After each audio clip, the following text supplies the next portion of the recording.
We're back. No lie, I was debating whether I should take a break given the marathon stream I had yesterday, but I'm like, no, I want to get through as much as I can before I go to Anime Expo this week. So we're back. So we were able to start up Raphael's part of the prologue of tomorrow. We did all of that. So now we're gonna do Zane's and Xavier's, and hopefully we can also include Homecoming Wings for Caleb. So since it's listing and in this order, we'll go with Zane first. So let's get on in.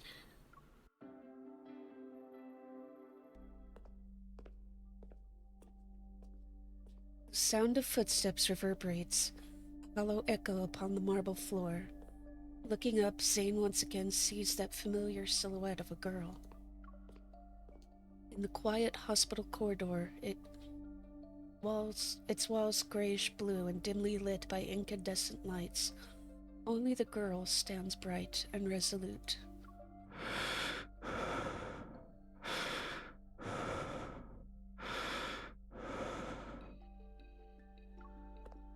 Yearning to call out to her, yet incapable of making a sound, he has no choice but to quicken his pace. He runs after her. Yet at that moment, terrifying black crystals erupt from the surrounding walls. No. Stop. Without warning, the entire space distorts. Those sharp spikes hurtle toward the girl's throat. Panicking, she turns to face him. As their eyes meet, her lips quiver in despair, softly whispering broken, desperate sounds. Zane! Zane! Zane! Zane! Inside Oxo's rehabilitation center, Zane suddenly opens his eyes. He's in a sleeping pod, and his unfocused gaze slowly adjusts. Did you have another nightmare? Yes.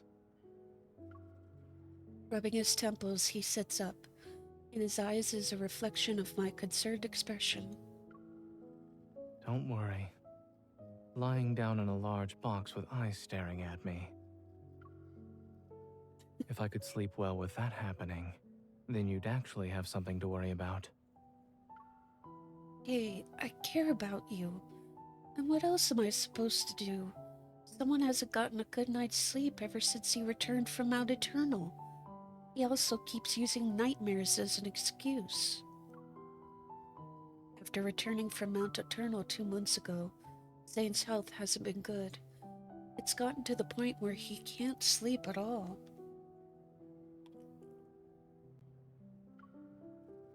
However, he doesn't talk about what happened in the Arctic, this recurring nightmare. Pardon me.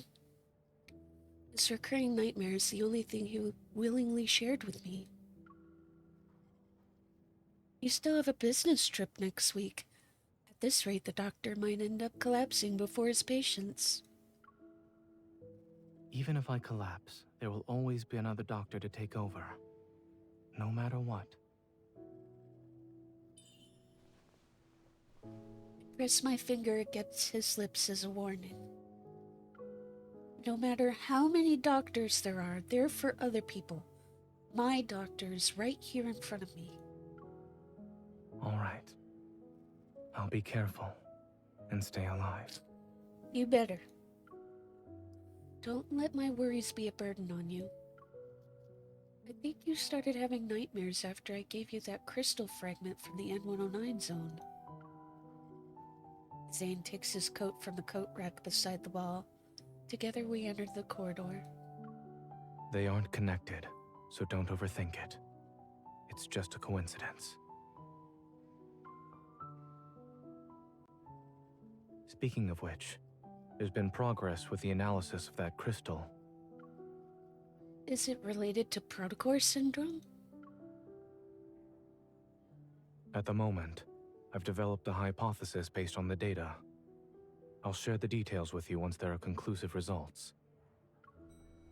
Stepping into the elevator, I pressed the button for the ground floor. Zane's reflection appeared on the closed doors, dark circles under his eyes underlining a deeper weariness.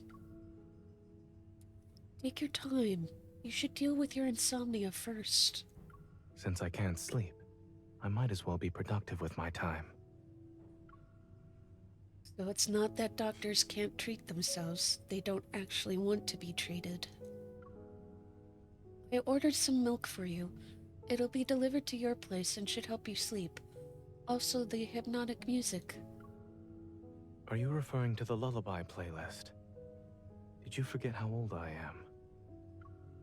I'm just trying to help as a normal hunter. You don't have to listen to me, Dr. Zane. Since I am your one and only doctor, I should listen to you. We step out of the elevator and my watch begins to ring. Someone's calling me. I gesture to Zane and then move to the side to answer it. Captain Jenna? Hey, are you available right now? We've detected beta protocurve activity in a certain location. After a brief explanation, Captain Jenna quickly ends the call. Why are you frowning? Did something happen? My mission got an update. I need to check in with Captain Jenna, so I might not be able to have dinner with you. Just as I'm about to sprint to the hospital's main entrance, a pair of hands lands on my shoulders. Don't run just yet. I'll drive you there.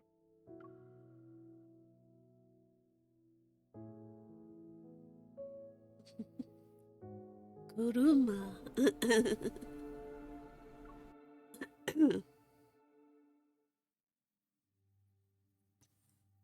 Upon arriving at the association, I find Alpha Team's office engulfed in silence. Only Jenna stands before the control desk. Her gaze is fixed on a few zoomed-in photos that are being projected. Perfect timing. Let's look at these together. She waves her hand, and those photos are pushed toward me. As I approach to get a closer look, it becomes evident that a distinct figure appears in every picture. The figure is also marked with conspicuous colors, which show traces of a beta protocurve. All of them are from the same Wanderer. Yes, including this morning, Andrew has found its traces 5 times. Beta protocurve activity was detected in every instance. That means it's related to an aether core. It could very well be carrying one, or an ether core fragment. Another screens come into view, showcasing an array of data and information. And positioned at the center is a blurred image of a Wanderer. This Wanderer can move by distorting space, and we haven't captured a complete image of it yet. However, the Intel department made a discovery. In areas where it did appear, many patients with protocore syndrome have fallen into a coma. Some even go into shock. My gaze then falls on the left side of the screen. The text reads, Location, Chancia City. I'll be heading to Chancia City next week. There are a few patients with a severe case of protocore syndrome, so they require Oxo Hospital's assistance for their treatment. Those patients that Zane mentioned might actually be victims of this Wanderer. Right now, we suspect there's a connection between these 2 incidents. We could start looking into those patients. And it just so happens that Oxo Hospital will send a medical team to Chancia City next week. Captain, I would like to make a request. Let me join the medical team as a hunter escort to investigate the Wanderer. Your request has been approved. Our Chancia branch has also started its own operation. Your mission is to confirm whether or not there are signs of an ether core. You can contact us anytime if you need help. We'll be there to offer whatever assistance we can. Understood. I'll be careful.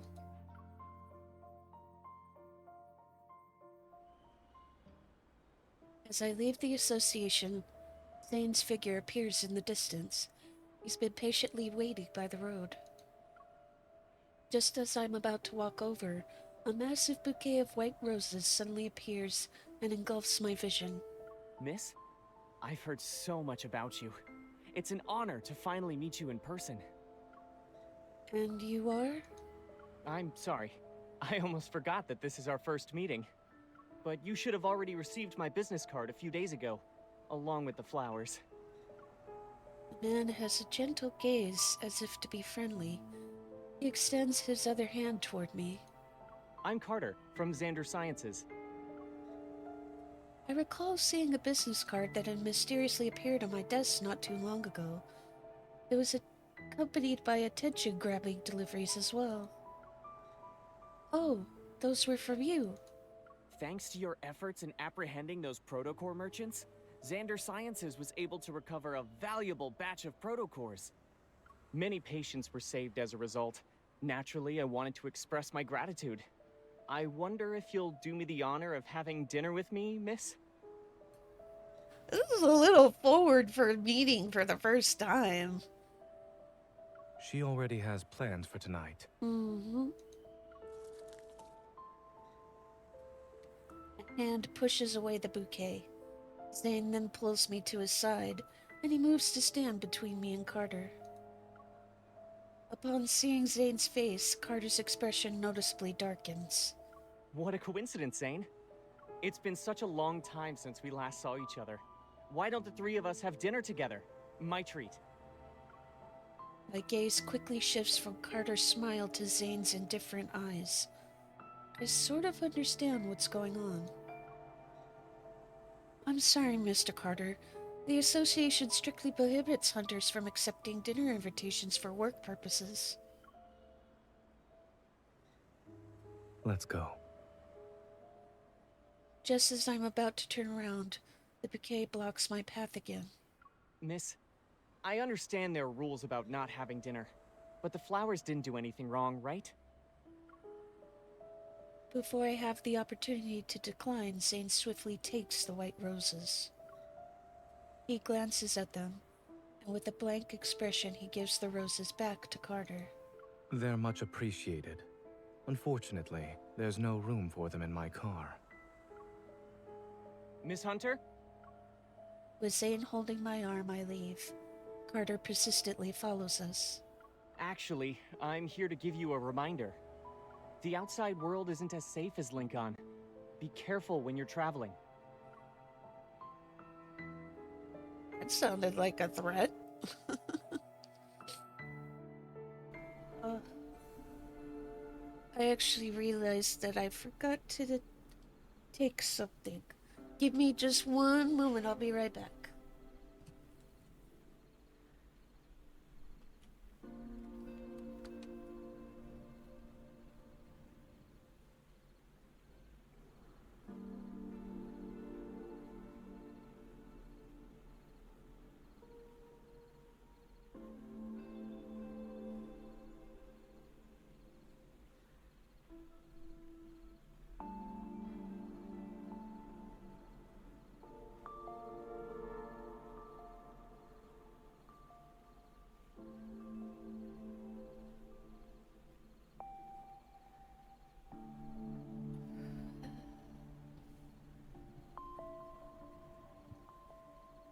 Whew.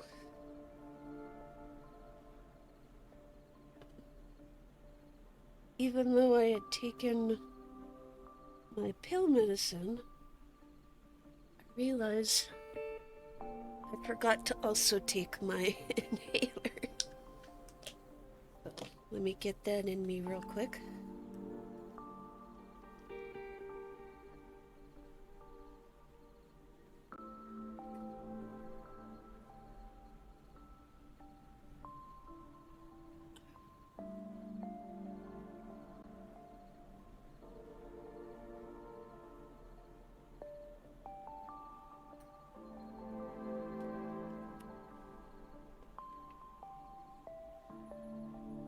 Okay.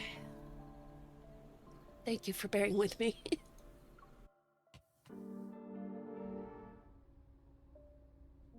seatbelt. Zane turns the steering wheel and the car joins the stream of flowing traffic. That guy seems to know you pretty well. Are you acquainted with him? And Xander Sciences. I feel like I've heard that name from somewhere.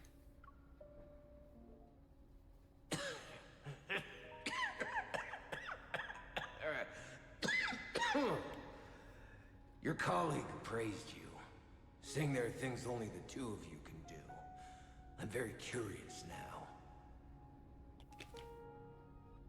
Xander Sciences will provide you with the best staff, the best lab, and even the best treatment.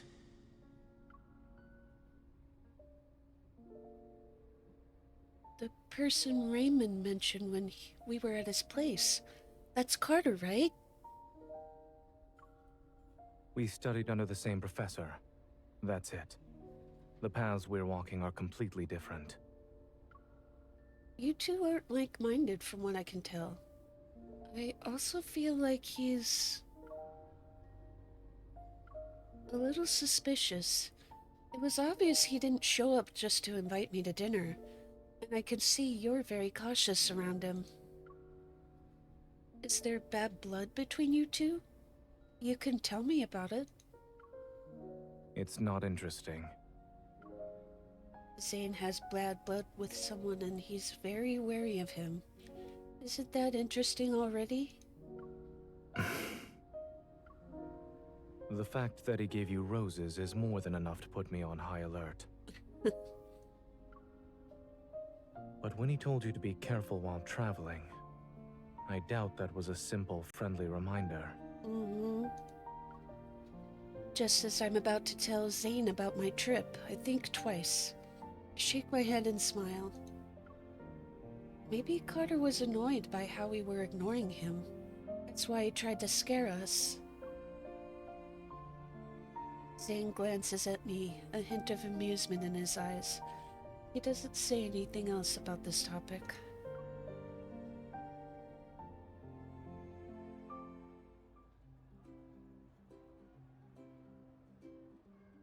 In the bustling airport lounge, Grayson is stunned.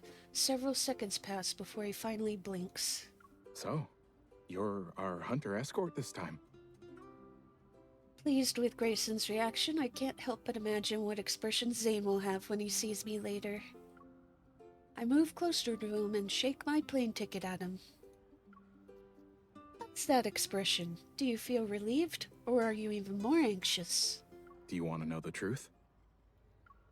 While Grayson's tone sounds light-hearted, a subtle tinge of concern appears on his expression. They say the hospitals are doing an academic exchange.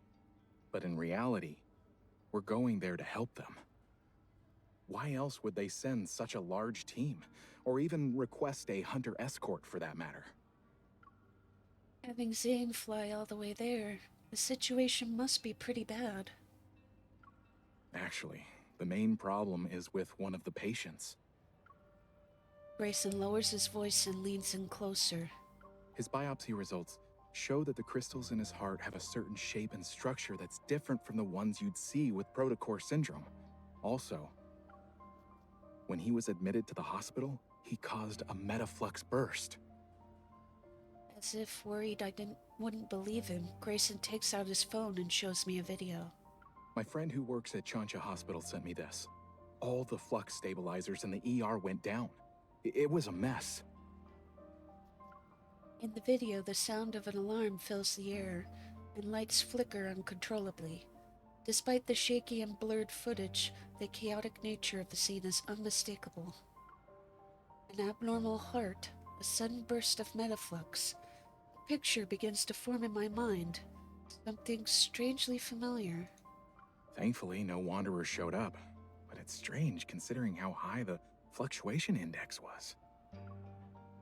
The fluctuation index only tells us the chances of a wanderer appearing. It's not guaranteed. But given the nature of the energy fluctuation, it's weird not a single wanderer appeared. I watched the video again to search for anything I might have missed. Is the metaflux a result of the patient being exposed to that wanderer and the beta protocurve? Grayson, do you mind showing me the other documents related to this? Sure. What would you like to see? You shouldn't make assumptions when things are still uncertain. As Grayson and I lean in, a hand suddenly appears between us. Grayson is slightly nudged to the side. Dr. Zane? In one smooth motion, the hand takes the phone, turns off the screen, and then places it back in Grayson's hand. Chansha Hospital was built a long time ago. It's not uncommon for their flux stabilizers to experience malfunctions. As for the patient's biopsy results, they need to be further analyzed along with other reports. It's too early to jump to any conclusions. I lock eyes with Zane. He stands before me with one hand resting on the handle of his suitcase. Good morning, Dr. Zane. I hold up a paper bag. Do you want a black tea cake or egg sandwich? You can only choose one. I'll have the cake. He has a sweet tooth. Did you arrive at the airport early to buy breakfast? When did I ever say that? I retrieve my suitcase from behind a chair and proudly present my ID as a hunter escort to Zane. Surprise! Mm-hmm. Contrary to my expectations, I see no traces of astonishment in Zane's expression. Instead, he calmly hands me a hot latte.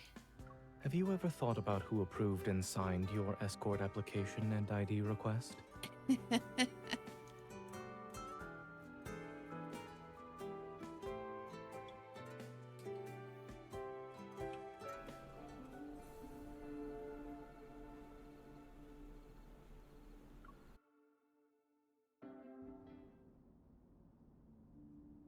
The flight takes several hours. Eventually, the plane lands at Chansha Airport.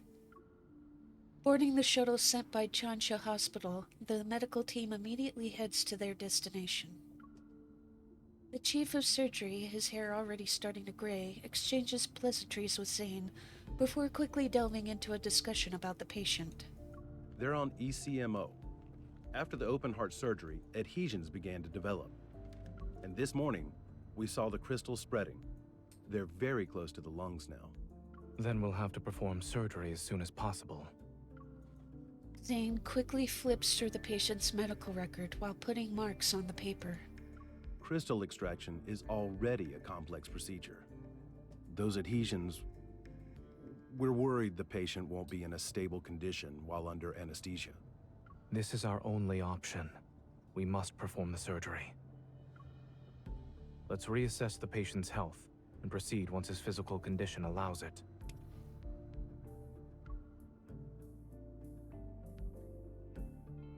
A few hours later, the surgical lights are turned on in the operating room.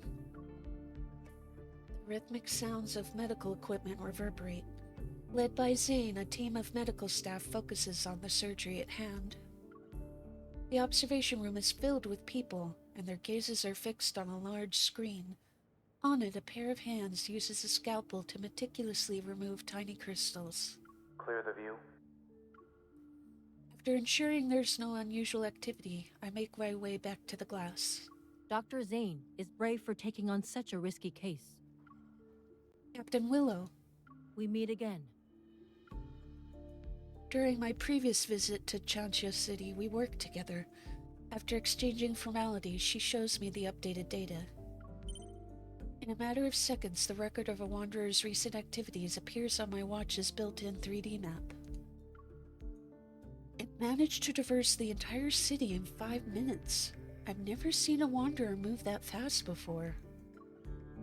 Captain Jenna said there's no clear image of the wanderer yet. Do you have any new leads? We did some comparisons. Aside from the protocurves not aligning, the Wanderer closely resembles Mist.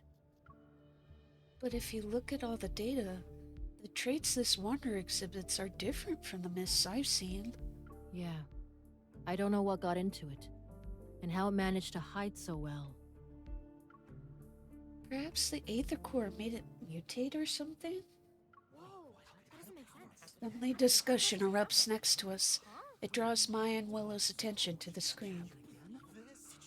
A scale-like tiny crystal is slowly being peeled away from the edge of a blood vessel. Surgeons have some steady hands, huh? That crystal. It's exactly like the ones on the monsters in the N109 zone. Zane must have noticed it too. Regaining my composure, I immediately look at him. Under the surgical cap, his eyes remain calm and focused. He continues with the procedure until the crystal is placed into the surgical tray. Does it look all right on the ultrasound? Yes, it came off. Any bleeding? No. Let's wrap it up. Applause erupts throughout the observation room, and relief washes over me. However, I feel a strange, unusual tremor in my chest. Something is rapidly expanding. Metaflux! The alarm from the flux stabilizers resounds throughout the entire operating room. Captain Willow and I exchange a look and immediately get to work. She starts evacuating the spectators while I run to the intercom. Zane, a wanderer is about to appear. You need to move! Dr. Zane, the patient's blood pressure is dropping. Increase the adrenaline to 0.1 micrograms. The alarm becomes louder. I immediately pull out my gun and aim at the area where the energy fluctuation has peaked. The faint energy fluctuation dissipates, yet the tremors I feel in my chest show no signs of subsiding. Zane, you need to leave or else it'll be too late! The patient's vitals are unstable. Moving them isn't feasible right now. Through the glass, Zane looks up at me, his gaze as calm as ever. Can you suppress the accumulating metaflux with your evil? I meet Zane's gaze that carries a subtle attempt to comfort me. My attention turns to Grayson and the others who are visibly worried. They wait for my response. I'll do my best. Give me 5 minutes. Let's continue.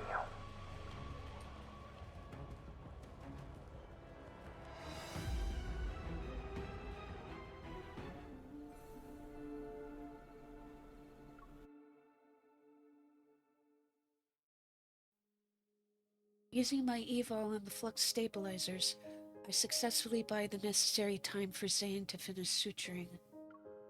When the surgery ends, the metaflux suddenly dissipates, as if what happened earlier was an illusion. Other medical staff will handle the follow-up procedures. I change out of my sterile suit. Just as I'm catching my breath, Zane pulls me onto the lounge where no one's around.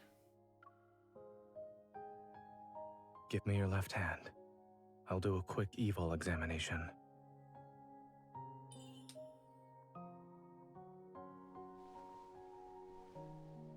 Zane sets down a metal tray, picks up a cotton ball soaked in medicine, and begins to disinfect my hand.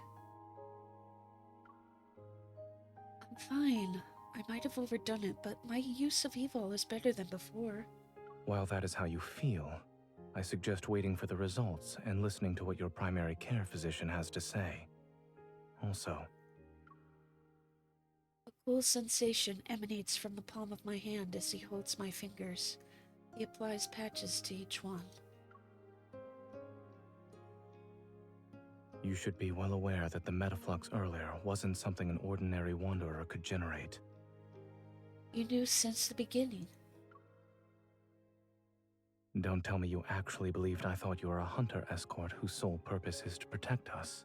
Of course, you and Dr. Noah have known about the existence of aether cores for a while now. Straightening my posture, I start thinking. You noticed it during the surgery, right? That crystal was very similar to the sample I gave you. I'm almost 100% sure the wanderer that attacked this patient is related to the aether core. It's possible the aether core made those monsters in the N109 zone transform into their current state. Not necessarily. The examination machine beeps. Zane observes the fluctuating numbers displayed on the screen as he continues to speak. The ether core shouldn't be what's causing the mutations. Your heart's integration with one is a perfect example. Given the extent of the mutation you've described, I'm more inclined to believe that someone attempted to be smart, but ended up failing in the process. Are you saying someone is responsible for the appearance of those monsters and this patient's condition? I'm merely speculating. Don't forget, in this world, many forces covet the ether core. You haven't met all of them yet. You're right. All is well. The machine beeps, which indicates the end of the examination. Zane carefully removes the patches from my hand and puts them away. In the quiet room, the second hand of the wall clock moves quietly, plucking the faint light enveloping us.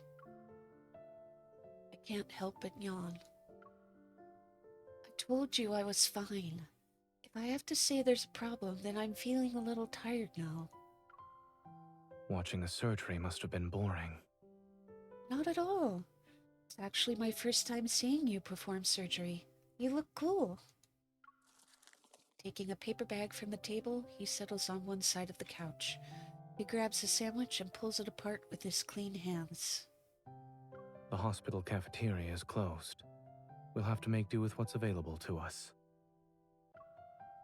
While the chaos has subsided, the persistent scent of disinfectant lingers in my nostrils. While my body is tired, my mind is still excited. I decided to try to direct my excess energy to the surgeon himself. Weren't you listening to me before? Someone said he'll learn to accept compliments from others.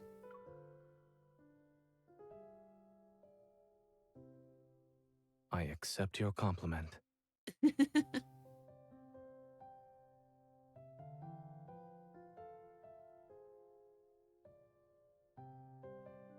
sandwich bread is already flat and no longer looks appetizing. With the finesse of a seasoned chef, Zane lifts the bread and removes the greasy bacon.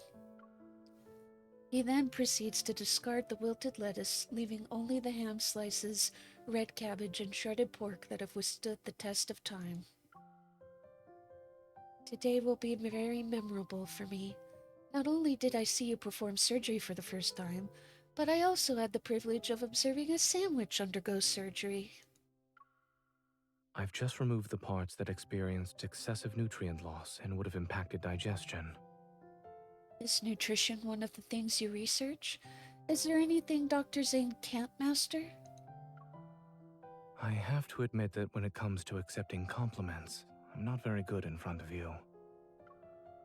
But I suppose there's a chance for you to teach me in person. Looking at me with a meaningful expression, Zane places the surgery-affected sandwich into my hand. He then pulls out his phone.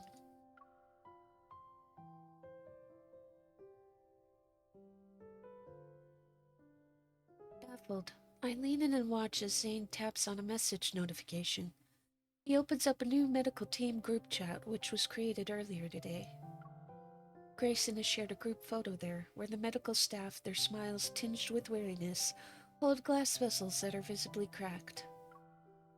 Were these cracked by the energy I couldn't contain when I lost my target? You overdid it, yes. Huh. But the medical staff said you're the most surprising hunter they've ever seen. They don't need to go that far. Embarrassed, I sheepishly laugh. I quickly shift my attention to eliminating the sandwich. Before Zane can speak, his phone abruptly starts ringing.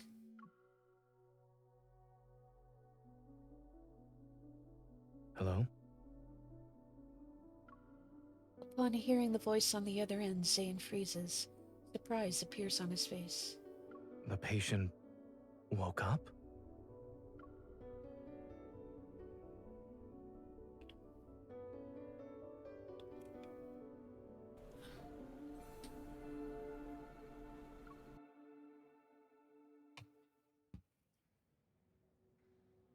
When Zane, Grayson, and I arrive at the entrance to the ICU, a nurse approaches us. Do you know why he regained consciousness so quickly?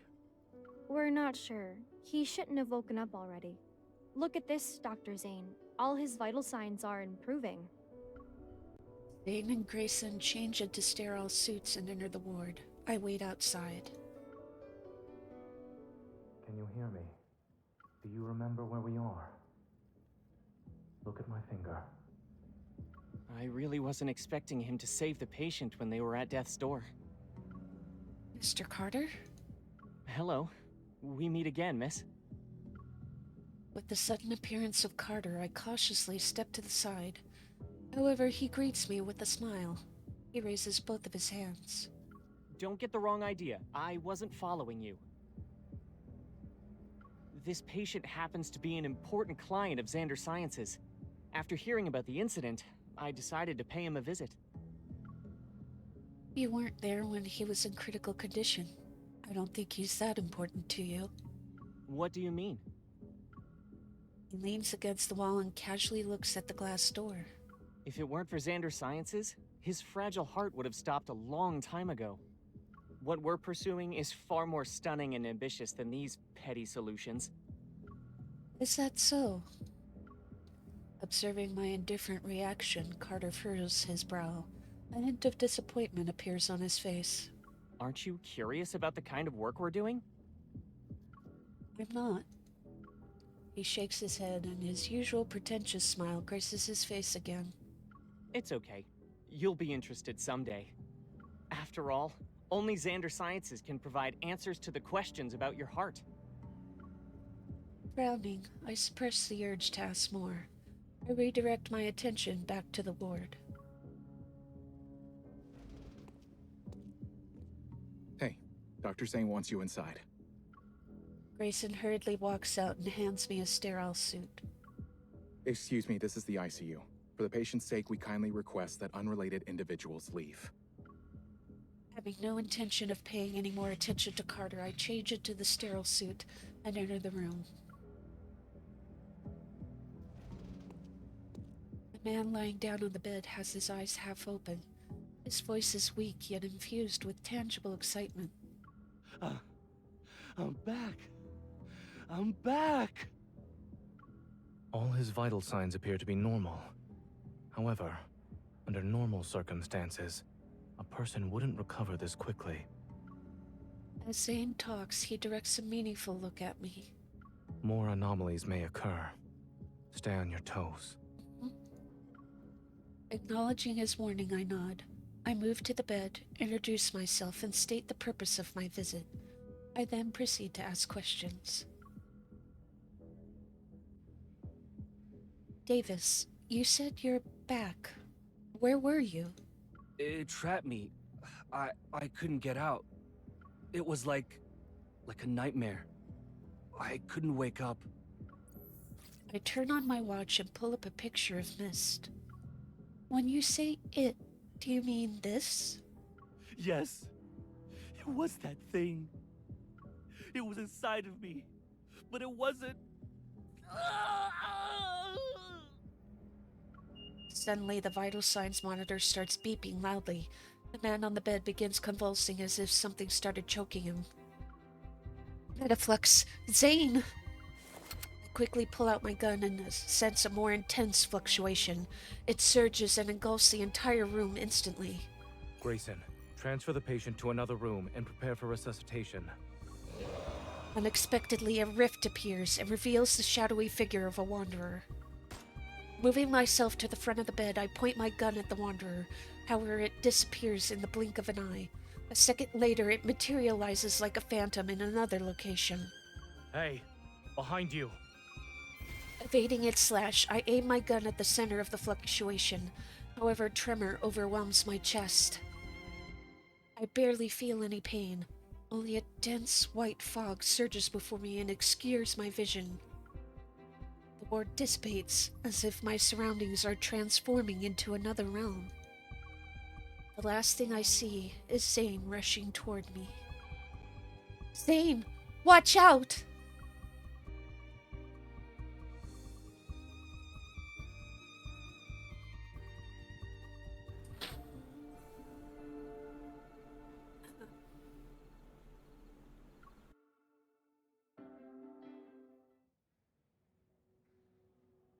feels as though my body is plummeting into a thick fog. This sensation of weightlessness threatens to push my heartbeat out of my chest. Amidst the chaos, I muster all my strength to find something, anything to hold on to. And after what feels like forever, my feet touch solid ground. My surroundings become clear. Bathed in dim, feeble light, a long corridor appears before me. Its end remains hidden in the mist. Am I at the hospital? No. I feel a faint tremor in my chest. A familiar energy fluctuation surges with the mist. It drags me somewhere. This fluctuation is from an aether core, probably in the Wanderer's protofield. As I stand in the empty space, the sound of approaching footsteps reaches my ears.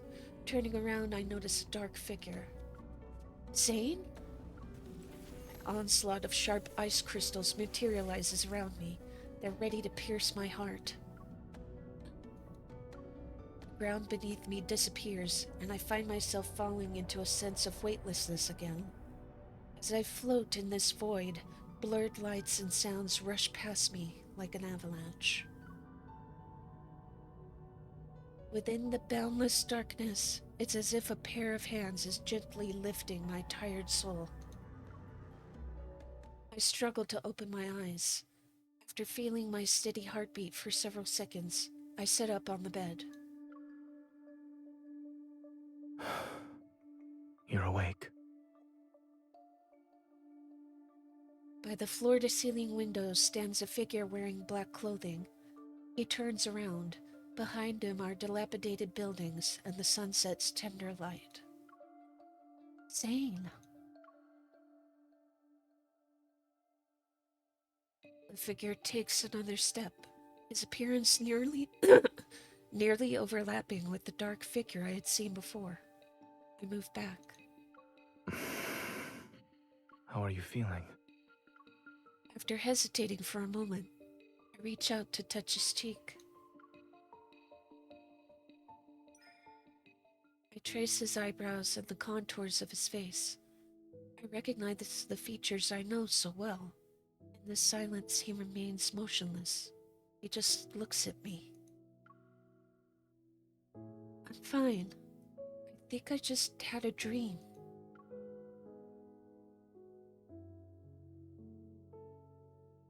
Perhaps it's the influence of the protofield that caused me to have those strange illusions. Shaking my head to clear my thoughts, I shift my focus to the room. The cracked grayish-white walls enclose a space where a sofa, holographic screen, refrigerator, and various functional home appliances exist in close proximity. It looks like the home of someone who struggles with living a normal life. Do you remember what happened in the ward? The wanderer that suddenly appeared, the tremor in my heart, and Zane running toward me. Memories gradually find their way back to my mind. Are we still in the Wanderer's protofield? Yes. Following Zane's gaze, I get up from the bed and join him in looking out the window. As the final remnants of twilight vanish, the city stands before us under a light blue sky. Its desolation is evident. This place is a rusted skeleton of its former self.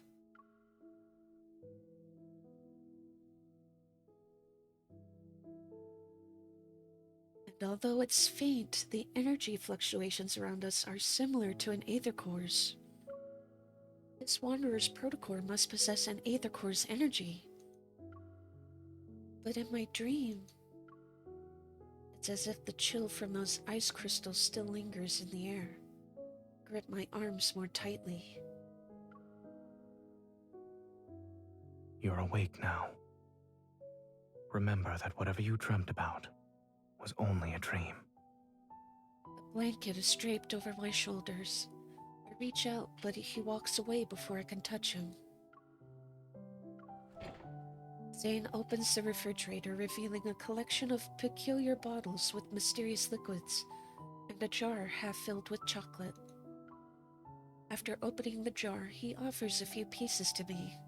Their packaging unexpectedly fancy. I'm not hungry. According to my perception of time, you've been unconscious for 2 days. Huh? If you don't eat or drink something, I'm afraid you won't have the energy to find the Wanderer. The scent of chocolate saturates the air and ignites my appetite. What if the Wanderer launches a surprise attack while we're resting? Despite my words, I find myself sinking into the worn-out couch. I unwrap the chocolates with Zane. I look up and my gaze falls upon a bit of vibrant green on a desk. It's a flower pot with a jasmine in it. It sticks out like a sore thumb in this desolate world. While the branches and leaves retain their green hue, the stem has already started to wither. Is it normal to see jasmines in a wanderer's protofield?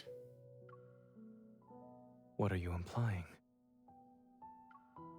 The patient who was attacked by the wanderer fell into a nightmare. They were trapped in their own dream. In other words, the environment we're currently seeing in the protofield must also be a manifestation of someone's dream. And I don't ever remember seeing anything here. So, this is your dream.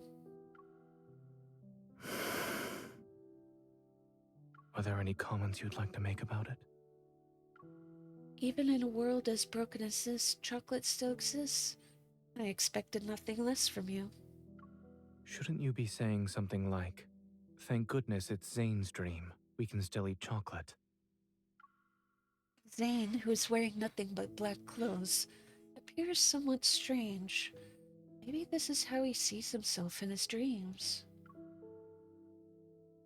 I have dreamt of this place. However, the jasmine hasn't wilted yet, and the world itself isn't in such a dilapidated state. Is this the nightmare you've been having, then? Zane is quiet for a while before responding in a soft voice. Yes. Don't be scared. Dreams are the opposite of reality. I offer the unwrapped chocolate to his lips. Try it. Who knows, maybe the chocolate in your nightmares doesn't even taste like chocolate. He lowers his head and eats the chocolate. It's carrot flavored. Liar.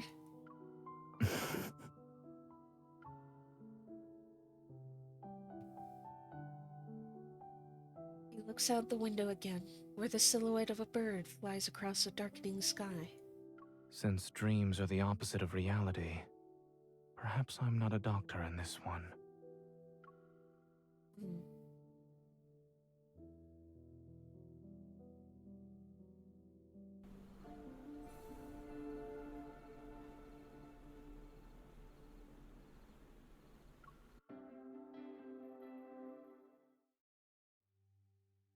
Everything is a hazy blur in dreams.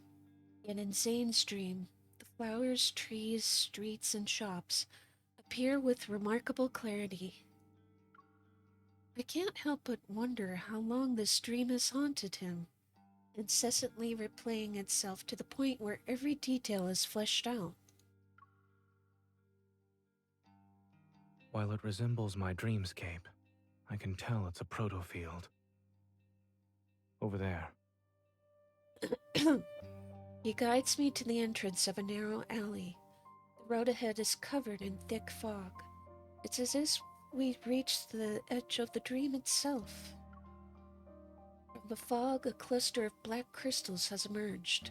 It blooms like a flower, and is as tall as a 3-story building. It blocks the path. A protocore cluster? It regenerates very quickly after it's broken.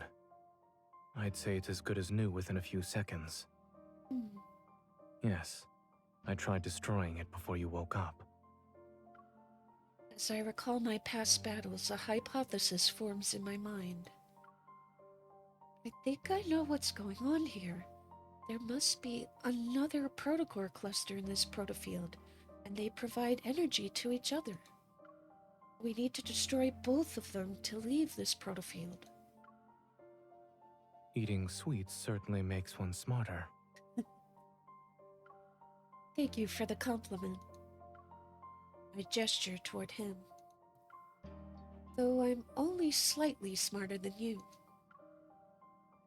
Chuckling, Zane pulls down my hand. Since this is your dream, do you think you know where the other protocol cluster is? When you're in a protofield, using evol in a scientific matter is more effective than dreaming.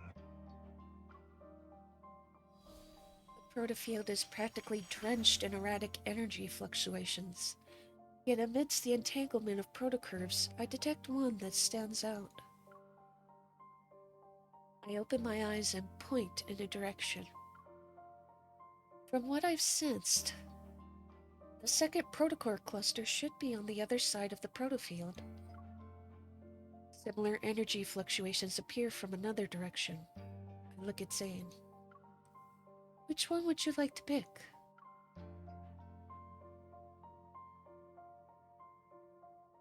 Zane looks into the distance.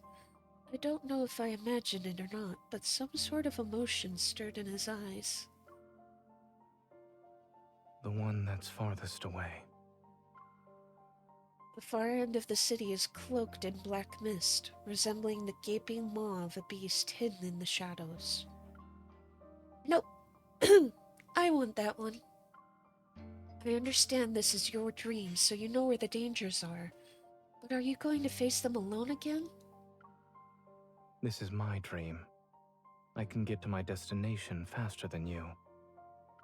But your dream isn't exactly being nice to you right now. Maybe the more you try to use it, the more it'll use you instead. Let me go instead. You... Don't push yourself when you're in trouble. I got your back. That's a tip from your hunter escort. Smiling, I take a step and pat his back.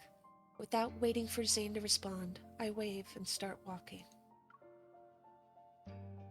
Don't push yourself. That's a tip from your primary care physician. Behind me, I hear a soft sigh followed by Zane's words that are tinged with worry. Turning around, I catch a glimpse of him standing in the shadows. He's far away now, so I can't clearly see his expression. I press my lips into a thin line and nod. Regardless of whether it's him or me, we know we'll always support each other. As the girl walks away, her figure disappearing from the fork in the road, Zane turns his gaze toward the alley's depths. Within the thick fog, a broken streetlight flickers intermittently.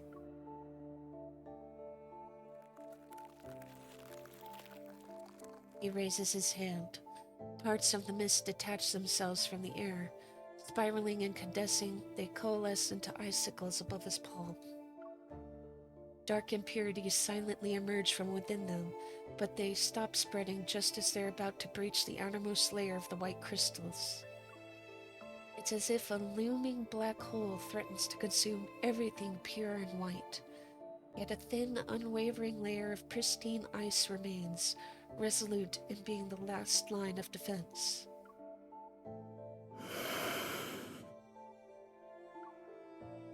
Shadows stretch, and in the boundless fog ahead, the protocore cluster awaits his arrival, like a slumbering wanderer. Within the mist, a cold wind materializes as aggressive figures sluggishly stir.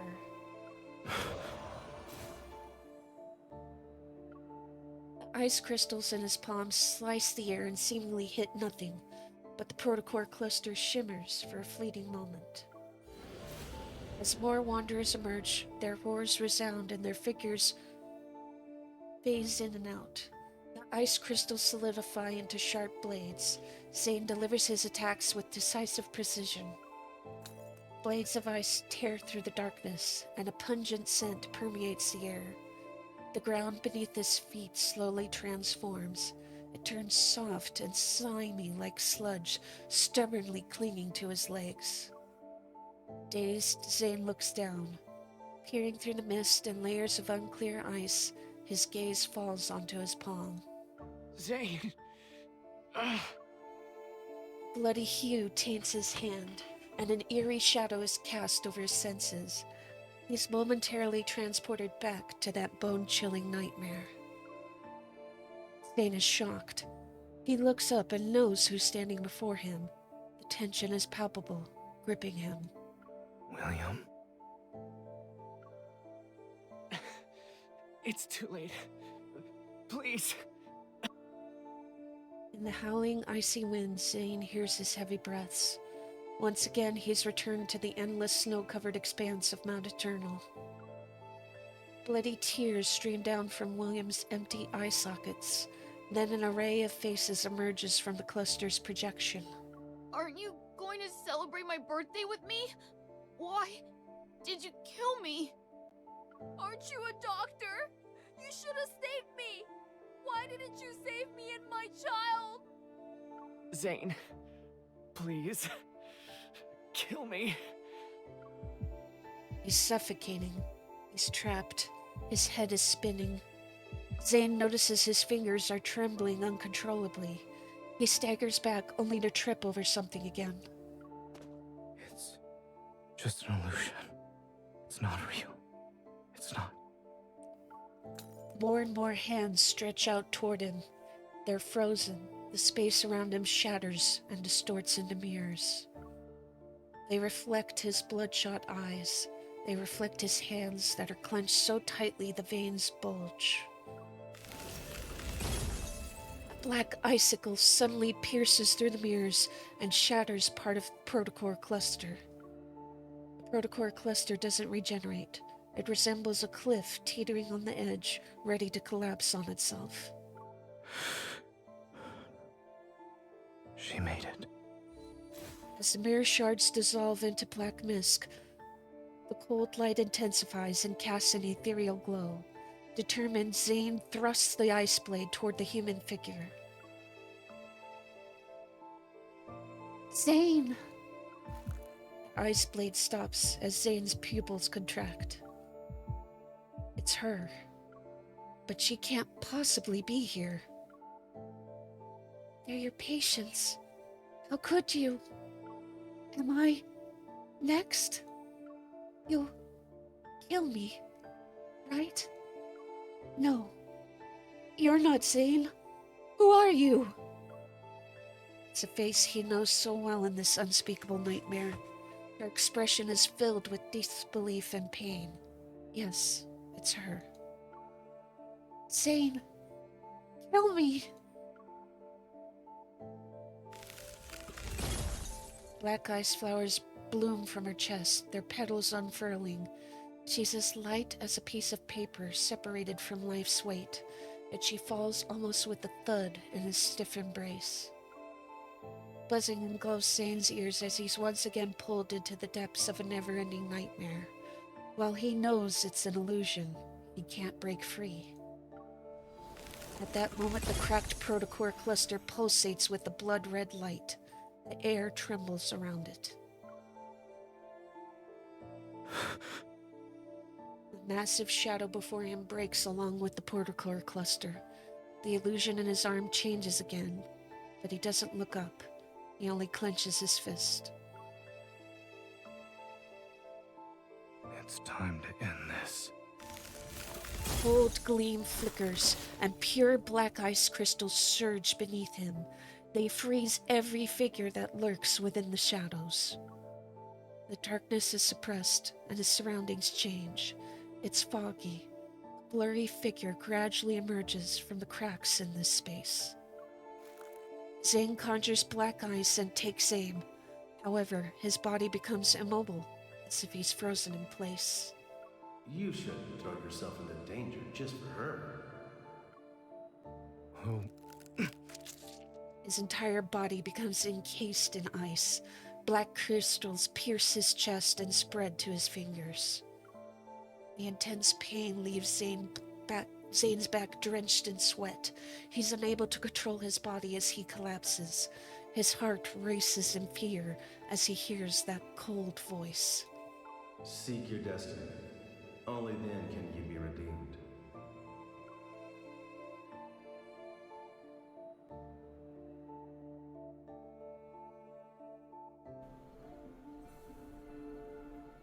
That was a lord up. Poor Zane.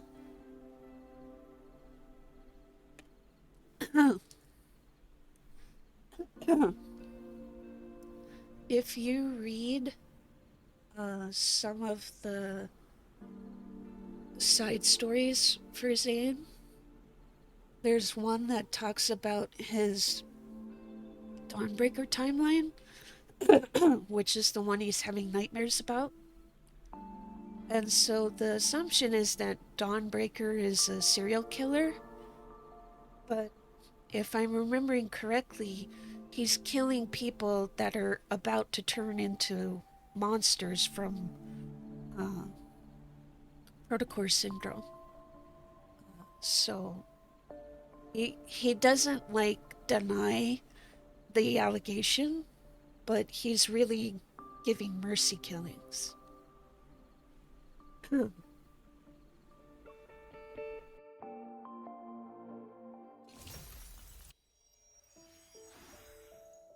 As the protocore cluster shatters, a distant tremor ripples through the air.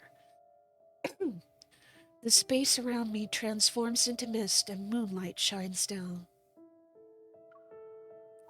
Then the fog dissipates. I can feel the ground beneath my feet. I cautiously assess my surroundings and see I'm in a garden at the back of a hospital. Something's not right. This is Lincoln's Oxo Hospital, but we should be in Chansha.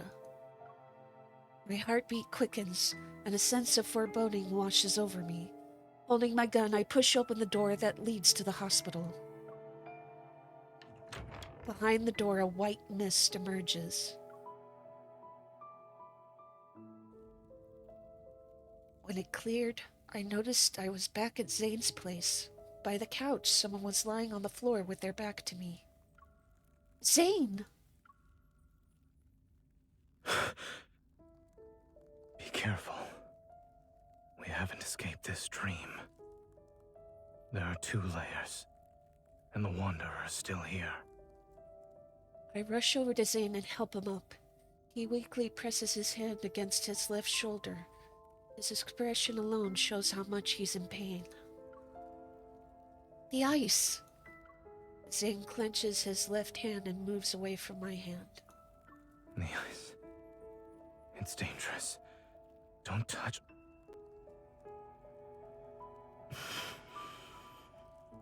It's too dangerous. I won't be able to control. Leave. Now. A sudden voice in my head gave me pause. Despite the warning, I leaned in to expect Zane's injury, feeling my heart sink with each passing moment. There are no visible external injuries on his body, yet a blackened ice spreads across his wrists and neck. It doesn't seem like it'll disappear anytime soon. I don't think you're just losing control of your evil. Let me see if I can help.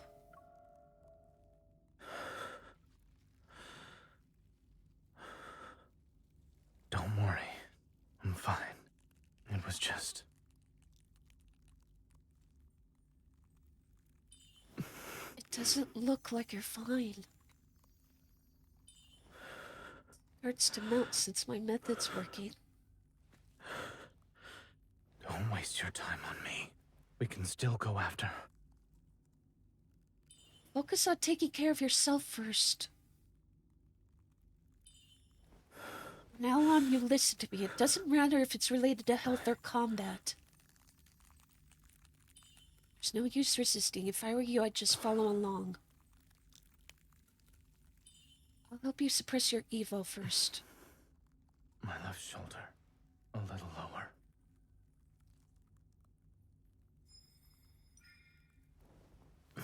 might be more familiar with what happens in dreams, but I'm familiar with what happens with wanderers. You rush in head first.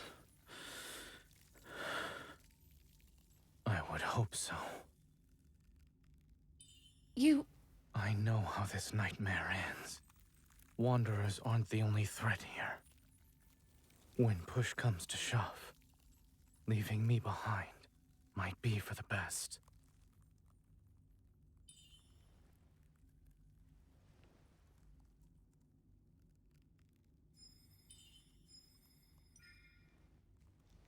I always keep my word. What else do you need me to do? If I do something that ends up hurting you, don't go easy on me. You wish. Didn't you agree that I'll do whatever you say? That you'll do whatever I say? Well, here's my first order. You're not allowed to talk like that anymore.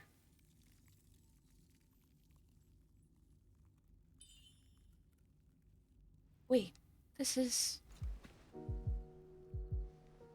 Zane, be careful. What happened?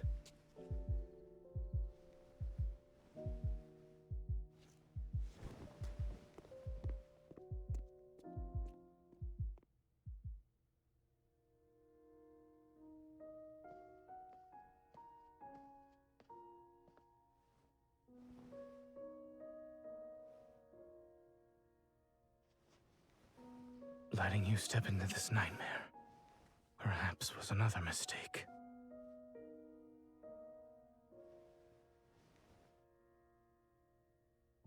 But at least I have one last choice.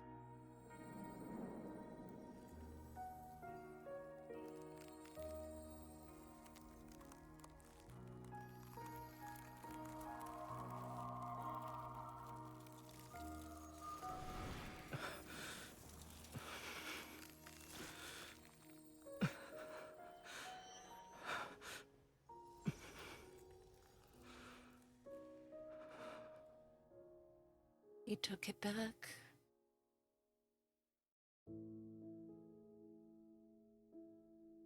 As I gather my thoughts, the weary face before me momentarily emerges with a blurry image of Zane in my fragmented memories, but they immediately separate. Wait. When I was pulled into the protofield, I was attacked by that wanderer and lost consciousness. The wound should be on my body, but it's gone. I give Zane an inquisitive look. I want an answer, but he averts his gaze instead. Zane, what did you do while I was unconscious?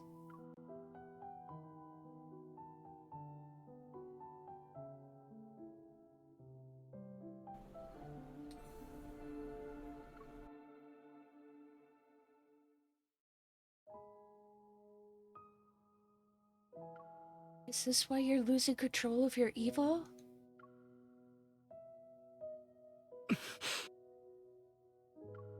His silence confirms my suspicions. I lower my head and my hands that rest on his tighten. Before the worry and guilt in my heart coalesce into coherent words, they disappear because of Zane's presence. He lowers his head and his chin rests on the top of my head. You're my hunter escort, correct? Protecting you was protecting myself. And after subjecting you to a distressing dream, ensuring you can leave safely is the least I should do. Why are you making it sound like you dragged me through hell and back? Your dream didn't hurt me. The mist is exploiting it. What if the Wanderer wasn't the only source of danger? You've seen how bleak and oppressive this dream is. As you said, it's not exactly being nice to me.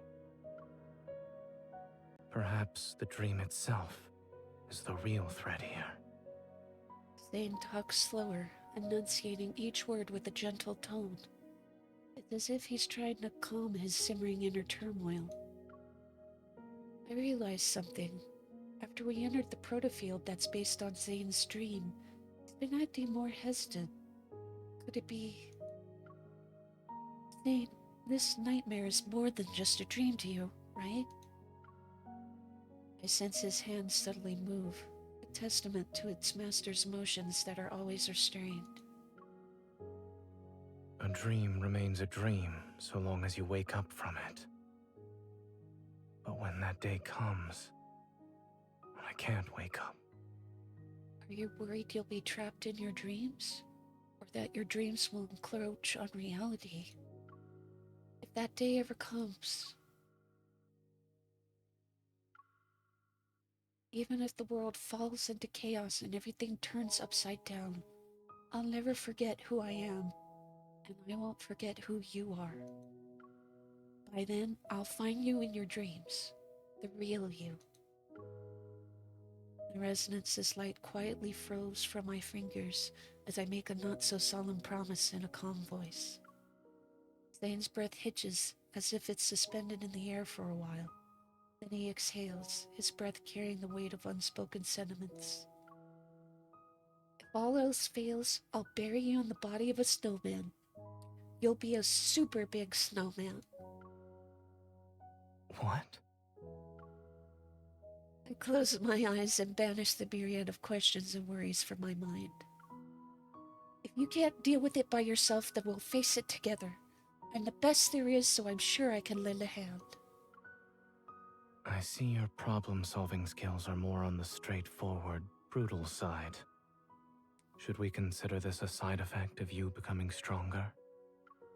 It's called having the freedom that comes with power.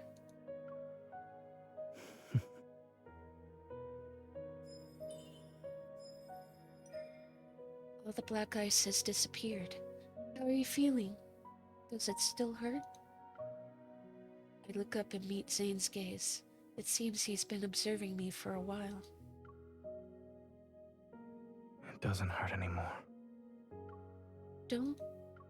Just as I'm about to tell Zane not to lie again, he turns over my hand.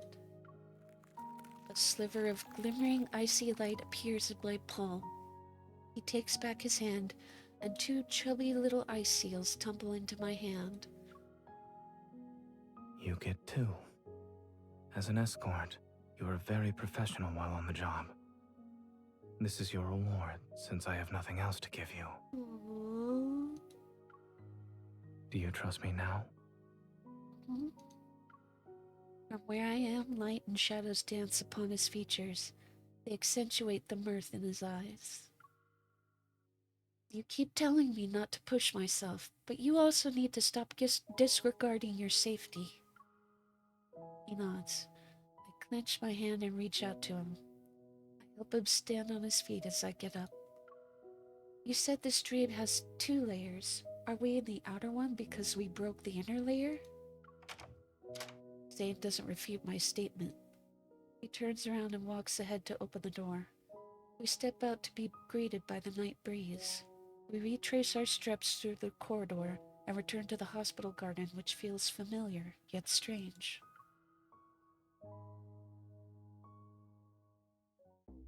A mutated wanderer's protofield defies normal logic. It could be hiding anywhere. Outside the hospital, skyscrapers rise like towering concrete trees in a forest.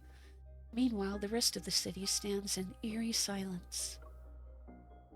I could use my evol to return the protofield to its original state. Negative consequences born from mistakes don't need to be fixed. The sky swiftly darkens, as if time itself has been accelerated. We have no choice but to destroy this place. Wait! You're evil! We'll do it together!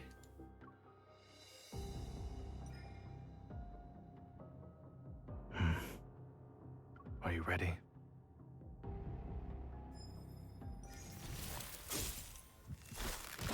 Black snowflakes drift from our interlocked fingers. The night wind momentarily suspends before swirling into a frenzied flurry once more. Beneath our feet, a vast expanse of ice crystals blossoms. Ground, the buildings, and even the particles floating in the air were all ensnared in the swift spread of the chilling night, wrapped in its icy embrace. In an instant, the entire world froze into a black amber. A rift violently tears through the fabric of this space. The Wanderer can't hide anymore. It screeches and reveals its true form. There it is. Let's go. Zane's coat flutters wildly in the wind. Amidst nightmarish darkness, an icy glimmer materializes in his hand. Let's end this before the breaking dawn arrives.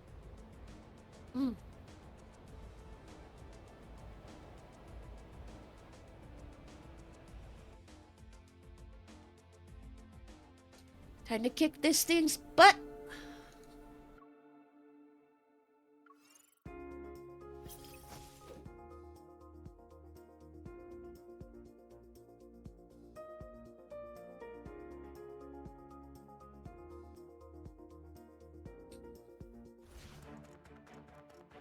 Concentrate. Here it comes. Watch out. With our combined strength, make sure to dodge the attacks.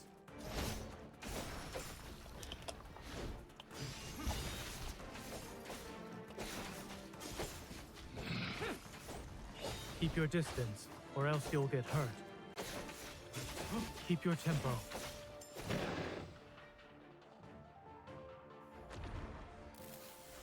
There it is. Watch where it's going. It's your turn. Here it comes. Leave it to me. Is this what you wanted? Don't let your guard down.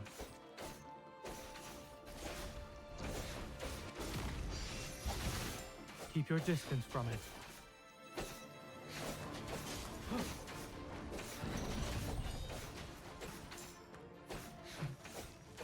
Here it comes. Watch out. It's your turn. It is weak. Now's our chance. I'll send it on a journey.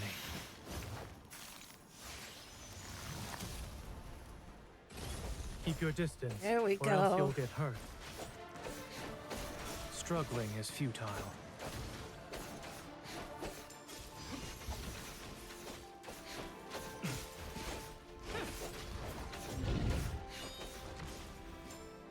Proceed with caution.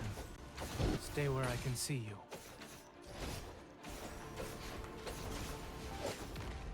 With our combined strength. Don't rush. We finished it in one attempt. Yay!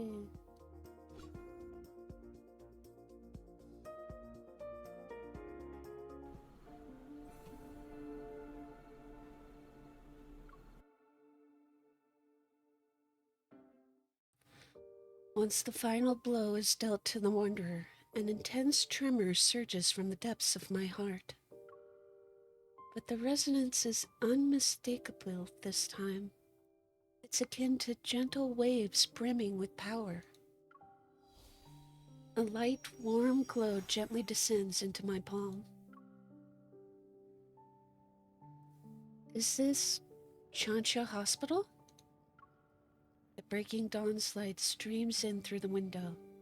In the silent corridor, the air carries a faint scent of disinfectant. Have we returned? Zane! I'm here. As my hand is tenderly squeezed, I turn my head. Zane is next to me.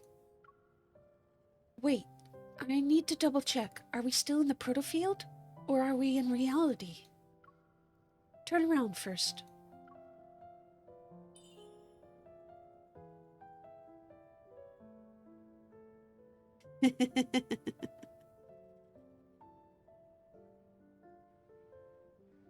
And turn back now.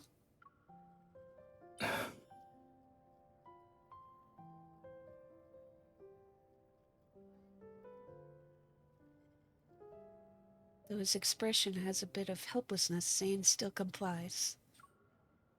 Are you double-checking or making me play a game of turnaround? I'm confirming that Dr. Zane is the person with me right now. burst of laughter erupts from deep within me, but in the very next second I collapse onto the ground.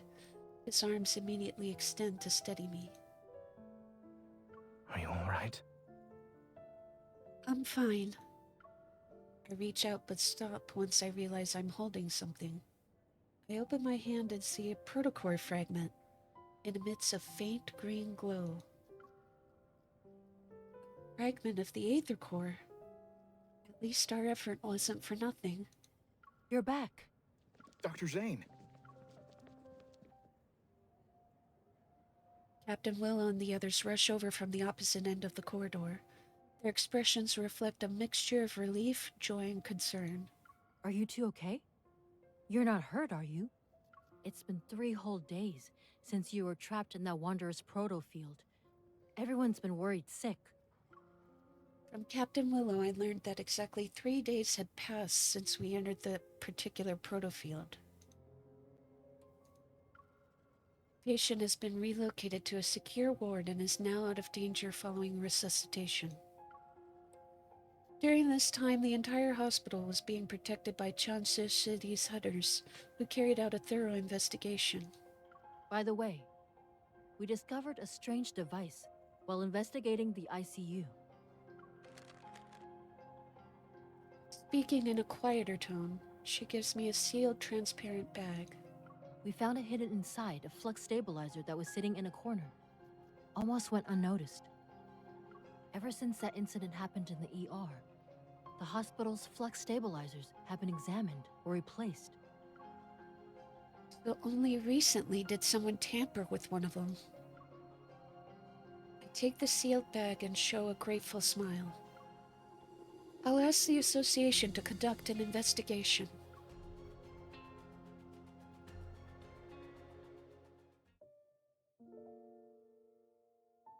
I open the door to Zane's home.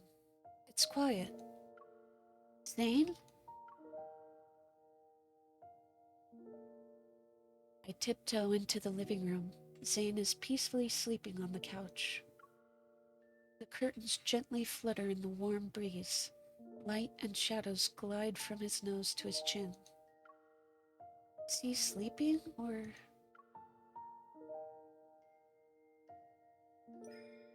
I move closer and place my hand over his chest. He's just sleeping. He must be exhausted.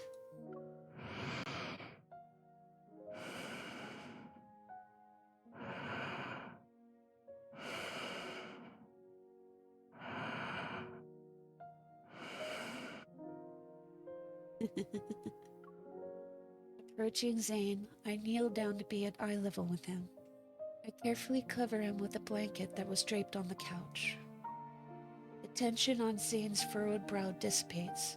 His breathing is steady, and his expression is serene and relaxed. I look at his face, the thoughts in my mind racing, as I reflect on the whirlwind of events that have unfolded recently. You can finally rest. My watch vibrates. I leave the living room and answer Simone's call. The preliminary analysis results are out for the thing you brought back. Tell me. It has an intricate structure. Took me a while to disassemble it. I found a radio frequency chip that resonates with metaflux fluctuations. Basically, it's an energy transmitter. It can locate protocores and even attract wanderers via fluctuations. A wanderer attracting transmitter. As I recall what happened, one figure stands out as the most suspicious. Carter. He just showed up before and after the patient displayed abnormalities. I share my suspicions with Simone. She then poses her own questions. The complexity of this small device is far beyond his understanding, and even Xander's sciences. It exhibits highly advanced protocore technology. Xander Sciences is a medical institution. There's no way they could possess protocore tech that rivals the associations, right? So what are you thinking? After the founder of Xander Sciences, Raymond, passed away, the company's future was uncertain. Only recently was it acquired by a well-known group. Its biggest shareholder right now should be ever. That's what I thought. It's at that moment the fragmented pieces of information in my mind gradually lock into place and form a cohesive image. Carter mentioned that the patient at Chansha Hospital had been undergoing long-term treatment at Xander Sciences. Raymond, the founder of Xander Sciences, was in a similar situation. The peculiar crystals in the operating room and the monsters in the N109 zone come from the same source. That means Ever is creating monsters.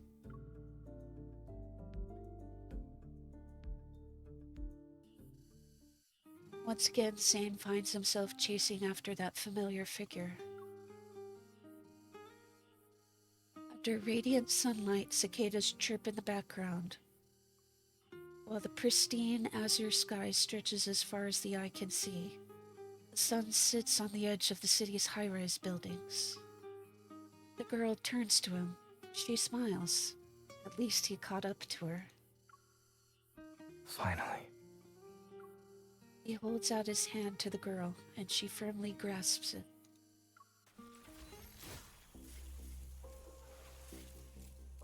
Yet the two find themselves tumbling back into the seemingly endless, empty corridor. Black crystals emerge from his palm. They encroach on the girl's forearm. Sunlight is engulfed by darkness once more.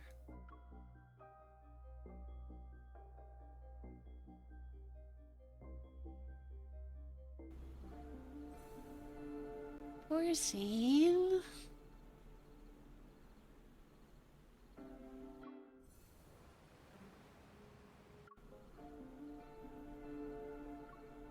So we did Zane's, we did Raphael's yesterday. Now we're gonna do Xavier's.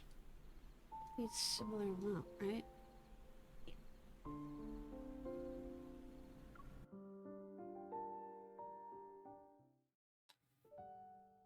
After some investigation combined with a vague hunch, I've identified a highly suspicious wanderer. Andrew is tracking it, but it's been several days since I got a response. This lull allows me to test the new gear Simone modified for me before the next mission. The only problem is that my partner, who promised to join me for this trial, is late as usual. 10 rings! The training session is over now! That's Simone for you. She could turn even the simplest sidearm into something extraordinary. I switch on the safety and put away my gun. My gaze drifts to the empty lane beside me. Looks like Xavier, King of Tardiness, didn't get the chance to try out the new gear first. But at least I have the luck of a partner who's always thinking about me.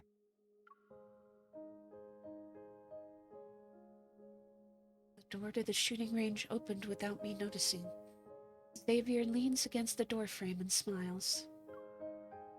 I got caught up following a new lead. I didn't have time to tell you. Is it about that case you've been digging into? You've been really mysterious about it. Time you filled me in. He raises the cup in his hand as he speaks. Let's talk over a cup of coffee first. I'll tell you everything then. I follow Xavier to the training room's lounge area. I grab the cup of coffee he offers me. I cautiously take a small sip. It's a little hot and sort of weak, but it's still decent. You made this? The coffee machine did all the work. I just put in the beans and provided the cup. Sounds like you didn't do much, but the coffee isn't bad. Hearing this, Xavier chuckles. So your investigation is coffee-related? Certain people were smuggling painted protocore fragments in the coffee beans. I had to attend as a judge at the coffee contest. I figured that with all the effort they put in, there would be a clue about the ether cores. But all we got were some modified, regular protocores. Oh, I thought... I pause and my gaze falls into the cup in my hand. What is it? Since joining Special Operations, Xavier and I busied ourselves with tracking down leads on the Aether Cores.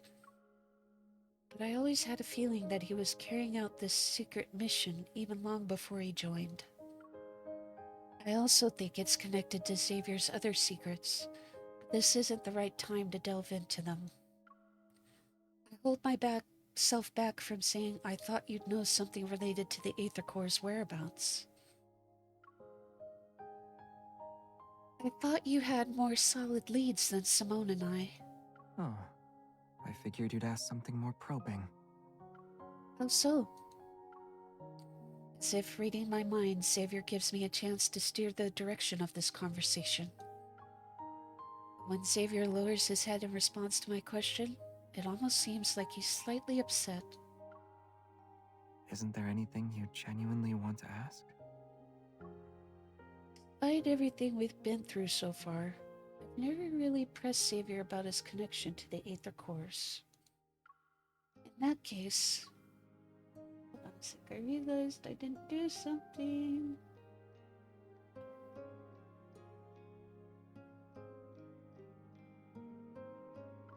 You must know more about the Aether Cores than the Association, right? In your mind, am I more capable than all of the Association's hunters combined? The Association has its network, but maybe you're aware of things they can't access. His fingers lightly tap the wooden table in the lounge area. I'm not entirely sure how many Aether Cores there are, let alone their capabilities. Their power comes from the very core of the cosmos. If fully awakened, they would spell disaster for the world. Noticing my thoughtful expression, he smiles and gently smooths the furrow between my brows.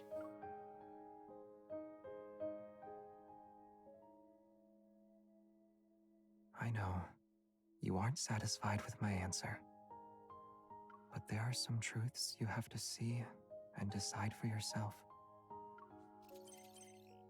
Xavier's hunter's watch as well as mine beep at the same time as he finishes speaking.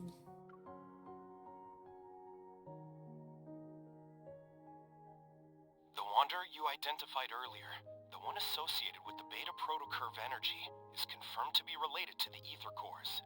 The detailed information has been synchronized with your device's data log. Get ready to head out. This wanderer will also be difficult to deal with. Should I ask Simone to assist you? That won't be necessary. My best mission partner is back. The call ends. I raise an eyebrow at Xavier. I should witness the truths and answers I am after for myself, but that doesn't mean I have to do it alone. One last question. I'd like to know if my partner is willing to fight alongside me for this, and whether or not it's just for today. I believe this answer will meet your expectations. I'll always be with you, beyond just today.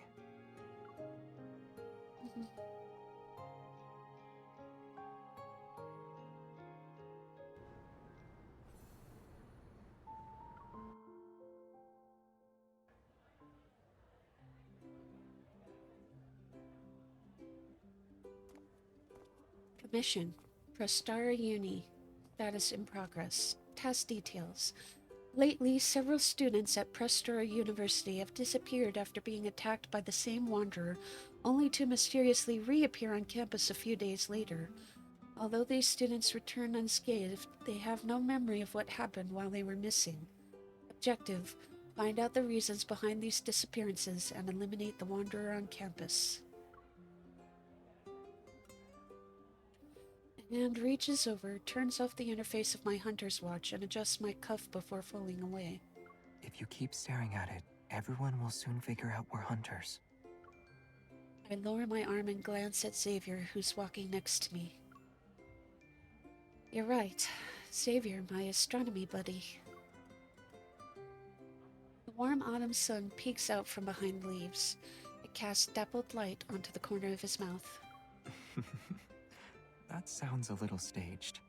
You're my journalism schoolmate, remember?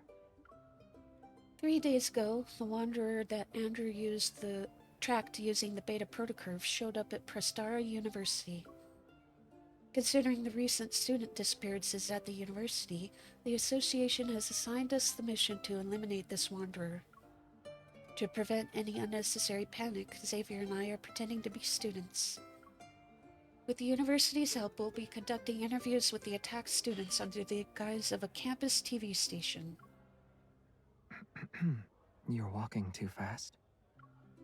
My wrist is gently pulled, bringing me back to the moment. I realize I've been rushing. This is the pace I'm used to when I'm on a mission. I look around and purposefully slow down. But we finally found a wanderer that's connected to the Aether Cores. I'd rather move quickly to prevent any problems from happening. You seem eager. Aren't you? Xavier adjusts my backpack strap as it starts to slip. Information about the Aether Cores is always shrouded in secrecy. Out of 100 leads, one might get you somewhere at best. This lead seems unusually straightforward. It's almost as if it's been set up for us to find. Is that what you want to say? It's just a guess. You might be right, but with the lead right before our eyes, I can't shake the feeling that we need to check it out for ourselves. Yeah, you really are the powerful and impressive evolver everyone's been talking about. But before we meet those students, our first job is to act as students. As we talk, we end up walking down a tree-lined path and arrive at a bustling square. Around us, numerous sleek temporary booths are set up. Students are excitedly weaving through them. Prestara University Club Recruitment. There's so many people. Let's take a different route. It's almost time for our scheduled interview, and it wouldn't look good on us if we're late.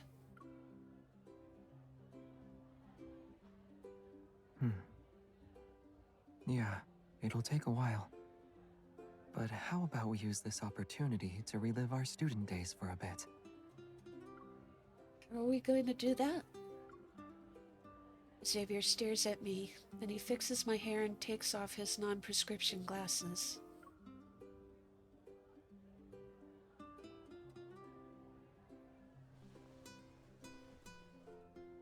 He puts them on my face. Much better. Does this make me look more like a student? It just looks nice. Hi! Are you a freshman this year? You seem perfect for the lead role in our film club's latest project. Are you interested?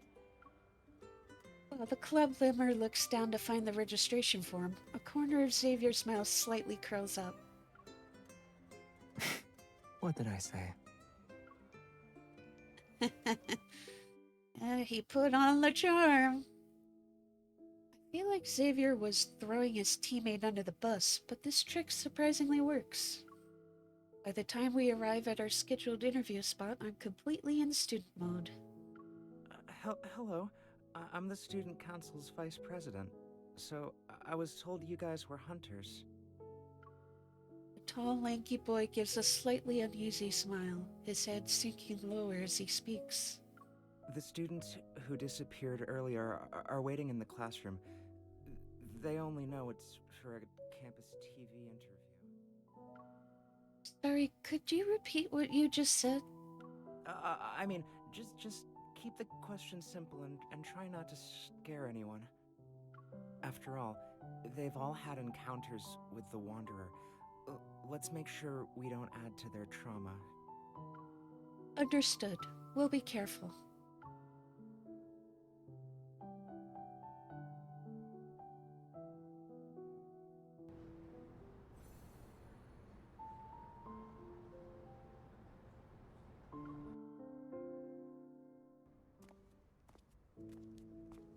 As we enter the classroom, several pairs of curious, wary eyes quickly focus on us.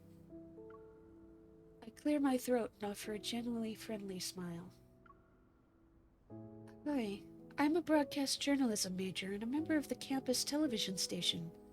This is my partner, Xavier steps forward but doesn't speak, which prompts me to continue. He's the one who will handle the microphone and camera. He's an astronomy major.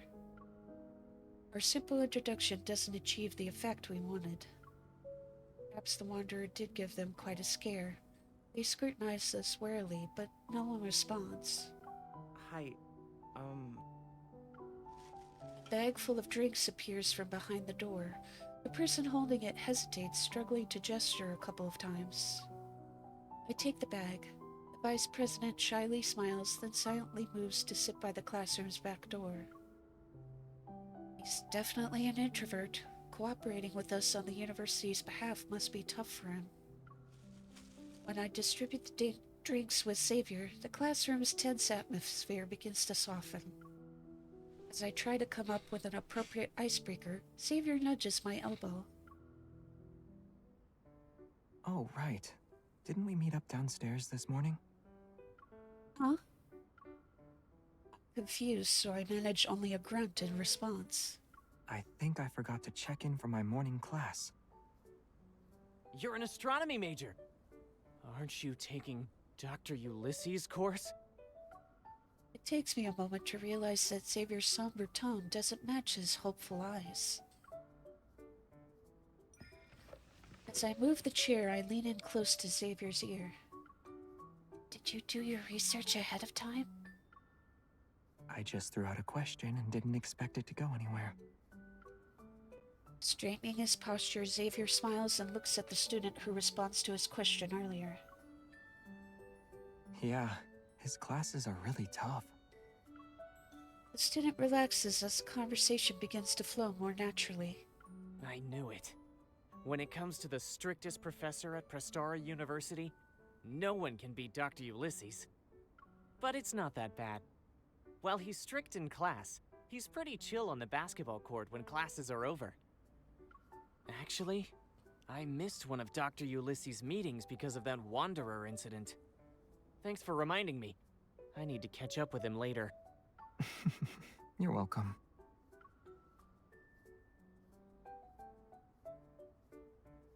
Xavier adjusts his position and gives me a knowing look. Seeing Xavier's cue, I quietly switch on the recorder and casually throw out a question. Besides missing out on that meeting, can you tell us a bit more about what happened after that attack? You can say whatever you want. Don't worry, we won't disclose any personal information. The students exchange looks. They seem resolved to speak. I'll go first then. Not sure if it's just me, but his eyes seemed to go blank for a moment after he said that.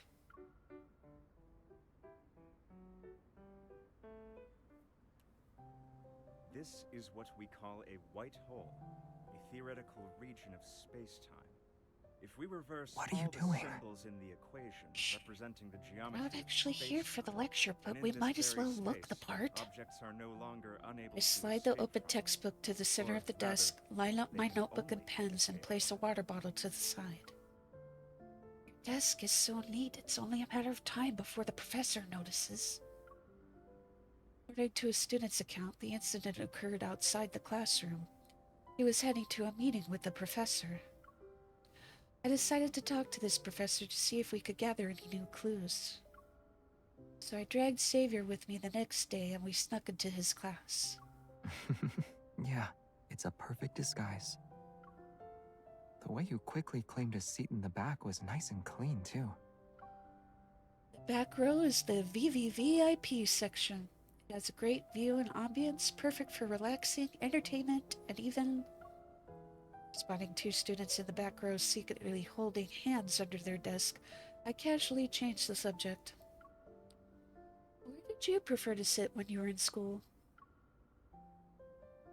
I didn't have a particular preference, but I usually sat in the back too. The sunlight was nice, and the breeze was refreshing. How comfortable were the desks and chairs? They were okay. As our casual chat drifts on, I flip open my notebook and turn my attention back to our mission. Even though we learned a lot of details from talking to the students affected by the attack yesterday, we didn't find anything notable. Those 5 students were either normal people or evolvers. They encountered the Wanderer in various spots. Some were on the tree-lined path and others were in labs. They woke up in different places afterward. This Wanderer doesn't seem to be limited to indoor or outdoor spaces. There's no clear pattern to where it shows up. It's not completely random, though. Xavier takes the pen from me and draws a few circles on my notebook. All the incidents happened at night. If that's connected to the Wanderer's behavior, then we can narrow our search. Also, all these students just started college this year. Does that mean something? Maybe this Wanderer thinks freshmen are easy targets. And it must have access to the university's enrollment system. I flip through the notebook pages again and again, yet nothing clicks. It seems like the Wanderer is targeting the students at random, but I can't believe it's just coincidence. In this world, many coincidences are often part of a larger scheme. These students are being chosen for a reason. We just haven't figured it out yet. Some Wanderers do target certain individuals. For example... You! Over there! Realizing the sudden silence around me, I look up to see Dr. Ulysses on the podium. He's smiling. Yes, I'm talking to you, young lady in the back row. Come up here and show everyone what a Morris Thorn wormhole is. Uh-oh.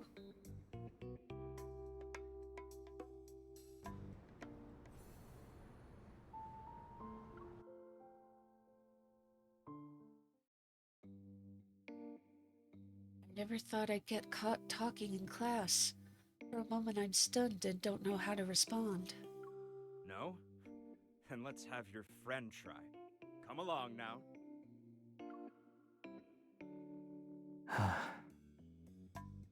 I tug at Xavier's clothes and quickly whisper, "Let me do it. If I mess up, I'll just apologize." Xavier reassuringly squeezes my hand, stands up, and confidently walks to the podium.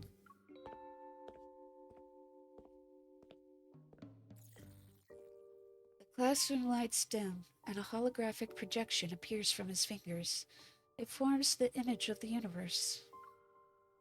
In theory, the Morris Thorn wormhole is a traversable wormhole. It is spherically symmetrical and features a throat that bridges 2 black holes. The throat is a finite spherical region containing negative energy density matter to counteract gravitational forces inside the wormhole.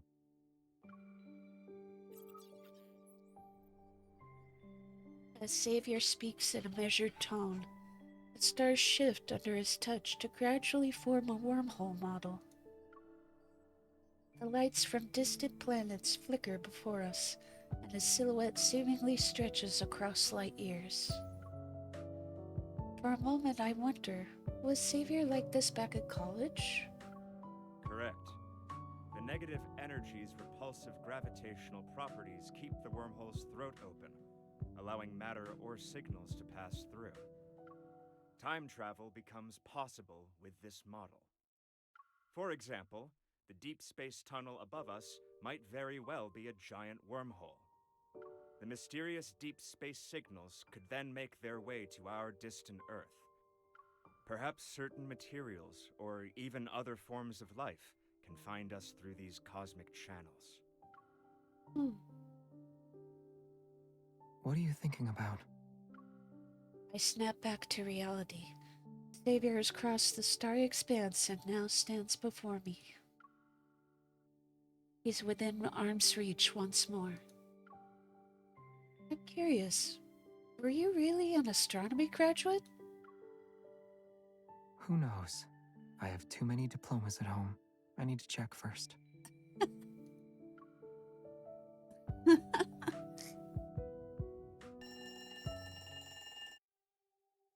When the bell rings signaling the end of the lecture, the classroom empties out quickly, even though it was packed just moments ago. As the professor starts to unpack, I approach him. I'm about to ask about the students who were attacked. Xavier, have you been a deep space hunter for so long that you want to relive your college days? Huh? The professor walks away from the podium, one hand holding his bag, and the other in his pocket. His serious demeanor is gone. Hello. Are you also a deep space hunter? His colleague, perhaps? This is Ulysses. He's an old friend of mine. Now he works as an assistant professor. I was promoted to associate professor 2 years ago. Congratulations. Thank you.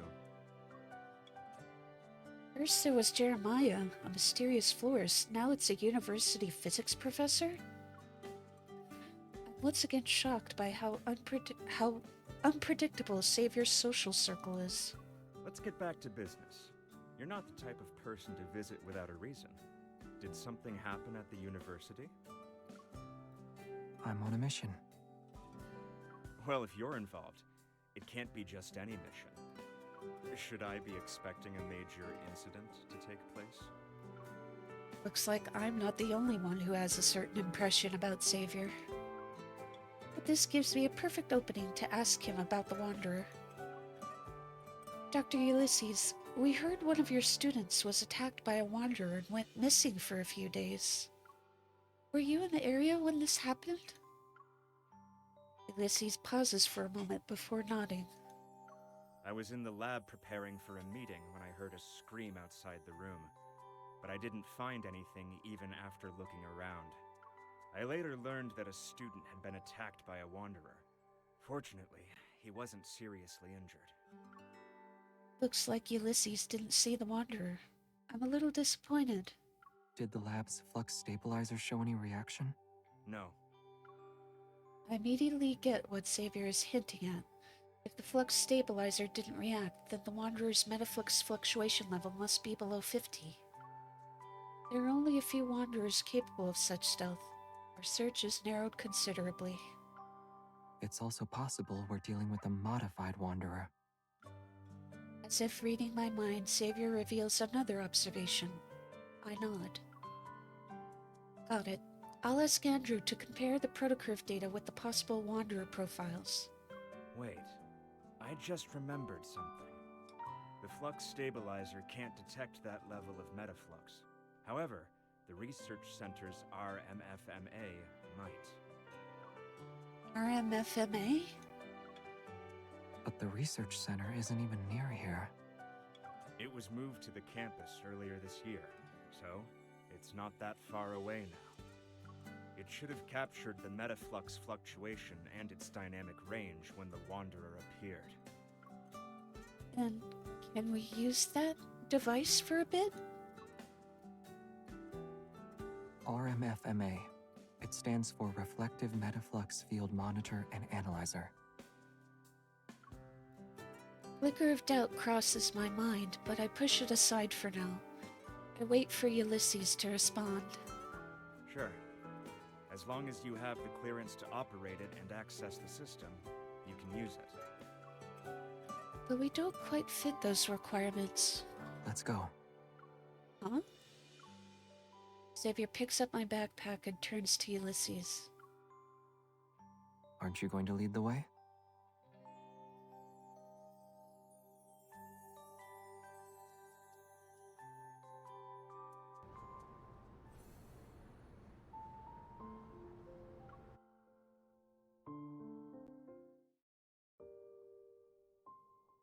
The research center Ulysses mentioned is formerly known as the Prestara University Deep Space Exploration Research Center. It houses the RMFMA under a skylight on the 3rd floor. The machine's brass casing and bulky appearance make it stick out like a sore thumb. Yet the screen's flashing indicator lights and fast-moving images exude a sophisticated air. This analyzer is one of the most advanced pieces of tech in the past few decades, and it remains so today. It can detect the slightest fluctuations in the deep space tunnel. Unfortunately, there are fewer than 10 of them in the world. Many talented researchers and professors have turned down prestigious offers elsewhere. Also, they could work with the RMFMA at our research center. Do Xavier and I need to apply for access first to retrieve its data? Where's Xavier? All the data related to the Wanderer is corrupted. Xavier peers from behind the RMFMA. He removes his safety goggles and takes off his disposable lab coat. How did you... Aside from how did you operate that machine, and you know how to use it, I focus on the most important one. What do you mean by corrupted? Did it even capture a trace of the Wanderer? Yes, it showed that a Wanderer appeared on the university's campus in the past 2 weeks. But all the data has been tampered with. The generated spectrum also has many errors. It can't be used as a clue. The hem and cuffs of his lab coat somehow got tangled together. Xavier frowns and pulls harder, but they're still stuck. Raise your hand a little more. As I help Xavier wriggle out of the lab coat, my mind races with questions. Maybe the RMFMA is too old, so it's malfunctioning? If that were the case, the first issues wouldn't show up in detection and sampling errors. Which means someone deliberately tampered with it. Once he's out of the lab coat, I meet his gaze. It's brimming with confidence. It's a rare, high-end device, yet Xavier seems to know it inside and out, and can even log into the system to use it. I slightly pull him forward. I purposefully change my expression and lower my voice. Right, cut to the chase. How are you able to operate this machine? It might look complex, but it's actually easy to use. You know that's not what I meant. You're not really going to interrogate me right now, are you? As Ulysses returns from examining the data, I let go of Xavier. I step back to make room.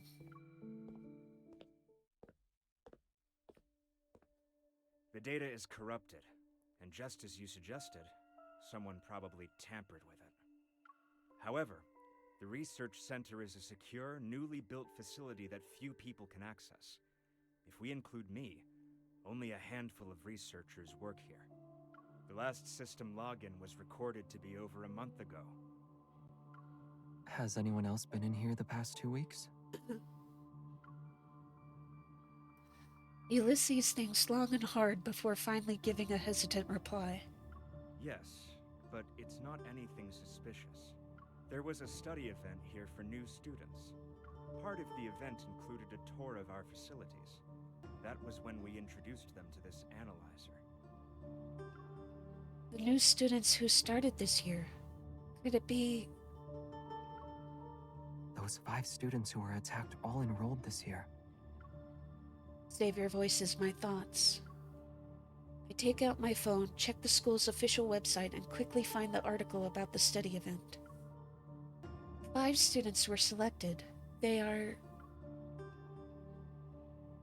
Here. Xavier points to the 5 names displayed on the screen. All the students who encountered the Wanderer are listed.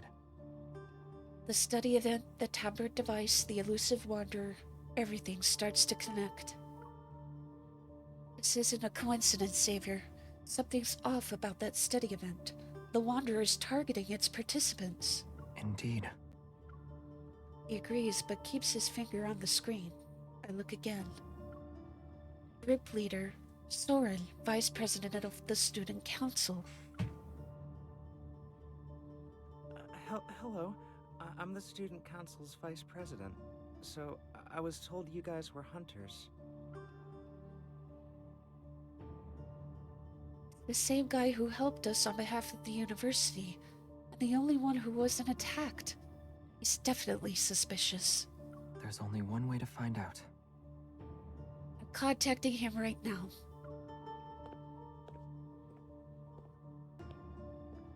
Xavier is the first to head out. After saying goodbye to Ulysses, I'm about to leave, but a glance at the wall makes me stop in my tracks. Instead of a certificate, there's an old framed group photo at the top.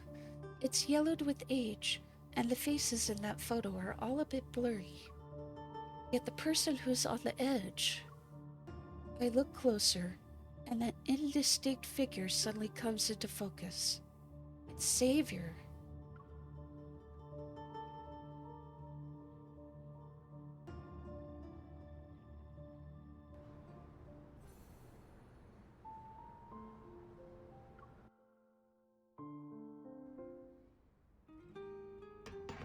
I sit on a bench near the basketball court. I watch the ball arc through the air and precisely hit the back rim of the hoop. It bounces back into Xavier's hand. It's hard to fully appreciate this rare sunset, something I haven't seen much since graduation. Won't be long until we meet Soren. I unconsciously lower my head to look at my phone. It still has my chat with him.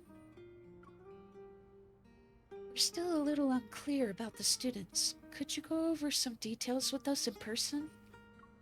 How about we meet up in 20 minutes at the lecture hall in the main teaching building? Sorry, I'm at the student union. There's a student council meeting right now. It won't end until at least 7 p.m. It's okay. We'll wait for you downstairs at the student union. You've been quiet for a while. Huh? Really? Xavier stops moving and stands by the 3-point line. He gazes at me. We know he's in a meeting inside this building. Unless his evol lets him create wings so he can fly away, we'll definitely see him. I look at the open door in front of the student union, then I look at Xavier's calm face. I wonder what's making the victims stay quiet about the study event. And then there's Soren. He knows why we're here, but doesn't say anything. If he's really behind us, that's some nerve. Maybe he doesn't want to get caught up in any trouble. Either way, we'll be able to ask him soon. And if he still refuses to talk, we can investigate. He keeps gazing at me. His eyes are firm and steady. I nod. Then he offers me the basketball. Want to try? I know his invitation is actually his way of offering me a break from the mission. I can't bring myself to refuse, so I stand up. Sure.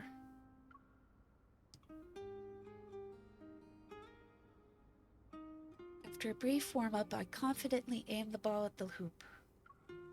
But before I can throw it, a sparrow just lands on the hoop. Interrupted by that, I turn to look at Xavier. If the Wanderer's appearance isn't a coincidence, then it just confirms our suspicion. Someone lured us here on purpose. Should we call for backup in advance? Or are you implying there's a high chance the Ether Core is here? I'm going to guess the latter. The sparrow is attracted to the small balls of light and flies away. Xavier moves closer and supports my arm. Aim it a bit higher. Good. Now throw. My accuracy is slightly off this time. The ball hits the backboard and rolls to my feet. I bend down to pick it up.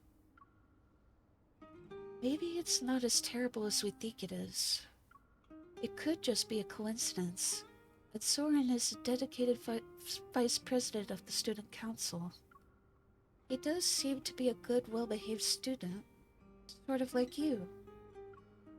Xavier takes the ball from my hand and steps back to give me a demonstration. Perhaps it's because he looks like a good student that makes him the best at doing things behind the scenes. After all, people don't write their secrets on their faces. The calmer the water's surface, the easier it is to hide dangerous undercurrents.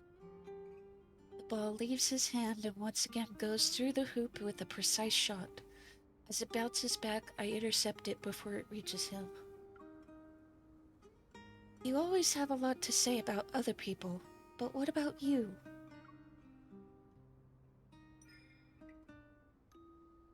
Recalling the blurry yellowish photo from the research center, I move closer to Xavier. Maybe it's the backlight that causes flickering spots to appear in my vision. My consciousness falters for a moment. Xavier when I first saw him. Xavier in the no-hunt zone. Xavier in the research center. And Xavier playing basketball at sunset. They appear in front of me all at once. They line up gracefully and blend into the figure of the person before me. Me? What secrets are you hiding behind your calm face? From the distant past to the present, who are you, really? Even though I'm so close to you, experienced all these life and death situations with you, I still cannot seem to fully understand you. Huh? Xavier's puzzled gaze lingers on my face and suppresses the questions in my heart. The only thing I eventually say is, I was going to ask if you're truly a good student. Do you have secrets? After thinking for a moment, he speaks in a calm tone. I'd say I'm a good student. I paid attention in class and always kept my eyes on the front of the classroom. That's how I kept ending up making eye contact with a classmate who frequently turned around during class.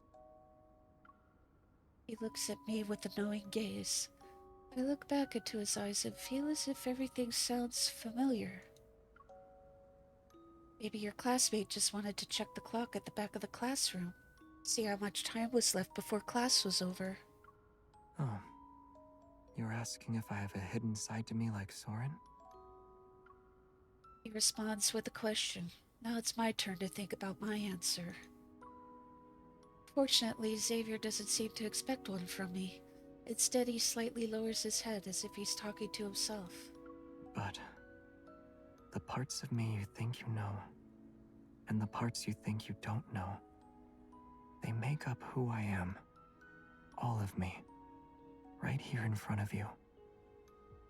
I no longer pay attention to the basketball. The sound of it bouncing on the ground echoes in my ears. It isn't until I see Xavier's hand wave in front of me that I realize the lingering sound is my heartbeat. I think we have a new lead. I compose myself and look in the direction that Xavier is pointing in.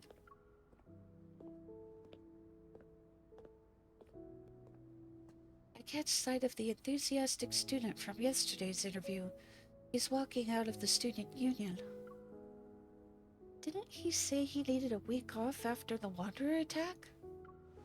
I grab Xavier's arm. Something's not right. Let's ask him.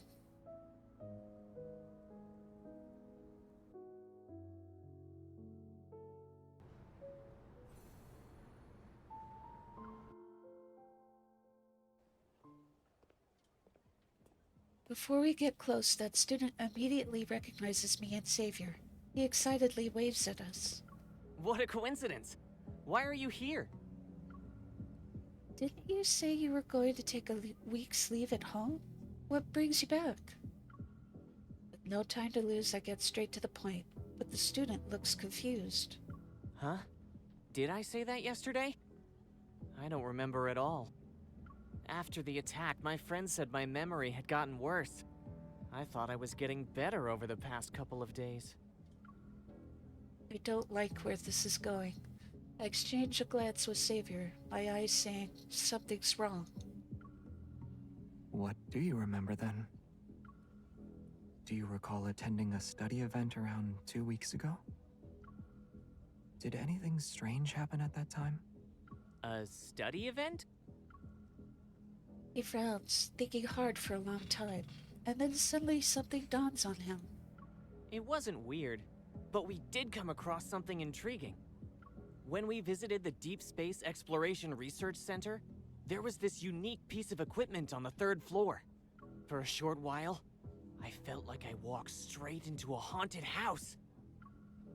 He dramatically gestures, still looking a bit shaken. It looked exactly like that haunted house I'm always terrified of. I almost screamed. After the tour, others said they had the same feeling. That for a moment, they fell into a really scary place. Wait, you're saying you all had a hallucination? Who else was there? It was just the 5 of us, and the vice president. The guy had to step out for a bit, so we were on our own. It's not a hallucination. This is something the RMFMA can also do. You mean... To make a long story short, it's like recreating a plane of existence and overlapping it with our reality. But only a few people know about this. We surely underestimated Soren. Xavier grabs my wrist with one hand and supports my back with the other. Hold on. Wait, you know where he is? The research center. He'll get there before us.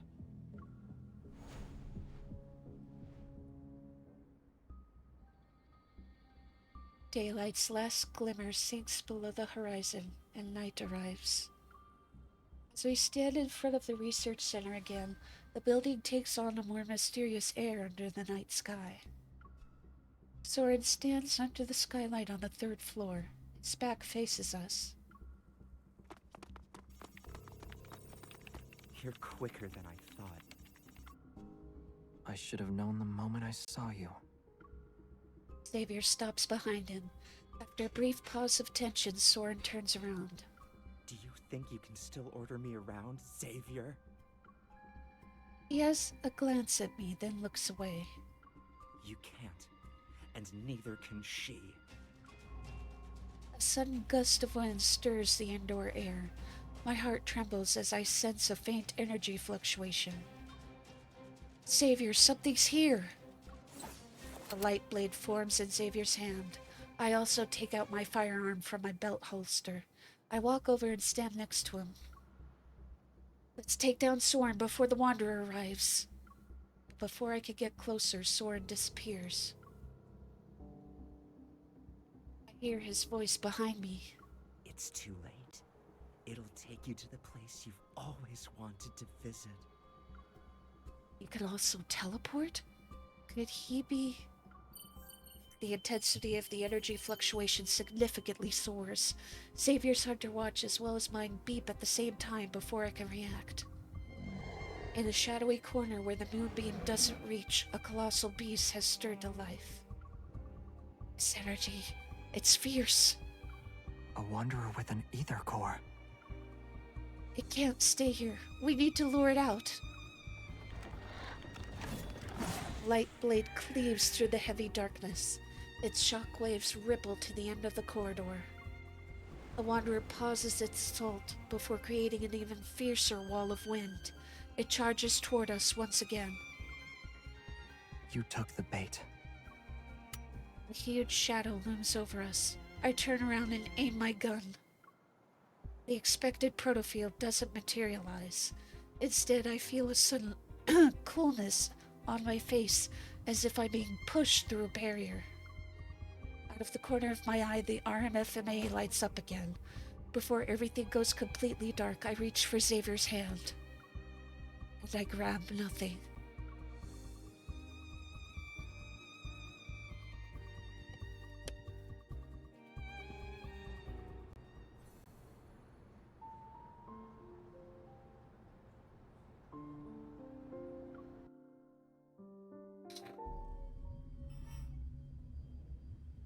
Nebulae tranquilly hang in the sky, as if they're the eyes of the universe. Faint rays of light spill over the shadows of trees that sway like waves. This feels like a protofield. Countless waves of both strong and subtle forces swirl through my heart. I stand in this unfamiliar forest enveloped in thick fog. This definitely isn't a regular protofield. The energy here is erratic, and the fluctuations are violent. Xavier, can you hear me?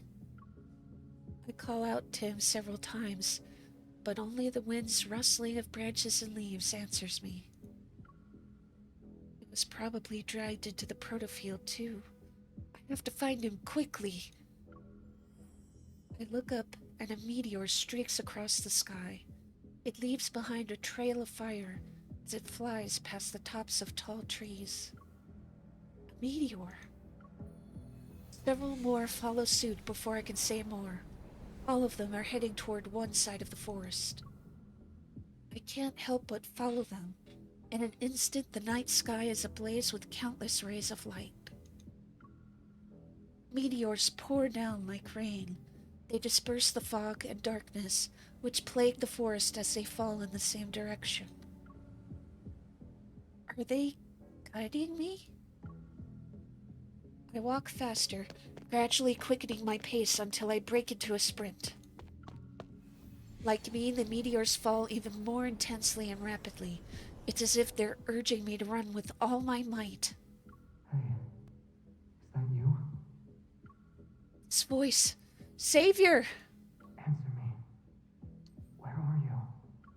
Even though I can clearly hear Xavier's voice, I don't know where it's coming from. Is it in front of me? Or is it echoing from the depths of my heart? Brilliant arcs of light flash before me as the wind's whistle resounds in my ears. My heart surges, overwhelmed by the surrounding chaotic energy. I have a bad feeling. Please stay safe, Savior. I hope nothing bad happened to you.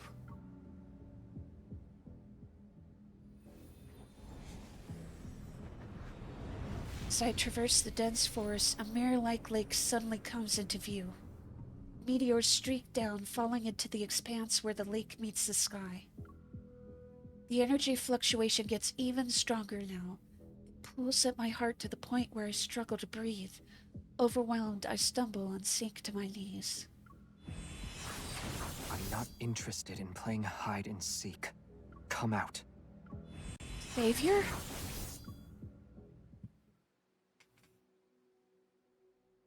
I frantically look around and spot Xavier near the lake's shore. Another figure quickly appears in front of him. We're old friends at the end of the day, right? But you decided to greet me with a sword. That's cruel. Soren. No, that's just an illusion. Soren adjusts his glasses and his previously friendly, bashful expression vanishes. You haven't changed even after all these years. You're still afraid of Starfall Forest. As if you're any different. To you, the ends always justify the means. What are you trying to say? You have no right to criticize me! Thorns' laughter, twisted with rage, contorts his features into an unsettling and unrecognizable expression. I used my life's work on you. I did everything I could to help you pass through the deep space tunnel. And what did I get in return? I was abandoned, trampled on, and turned into an outcast in this time and space. Those were the rewards for your choices.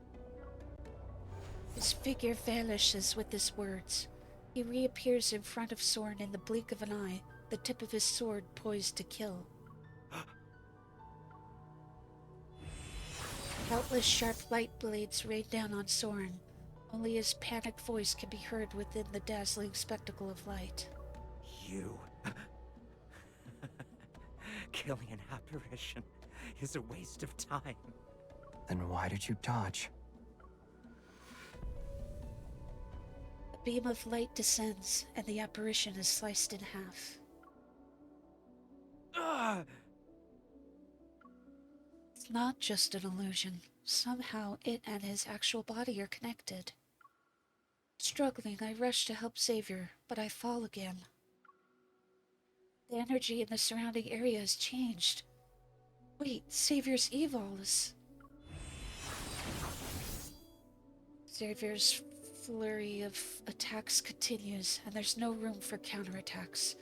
Nothing is out of the ordinary in terms of his appearance, yet his usually serene sparks of light scatter and fly chaotically around him as if they've lost control, agitated or consumed by something. It's time to put an end to this charade. Wait! You can kill me. But what about her? Meteor falls into the center of the lake. It awakens a sparkling light that twirls into a vague illusion. The silhouette wears a hunter's uniform. It's hard to make out, yet it's unmistakably familiar. It's me?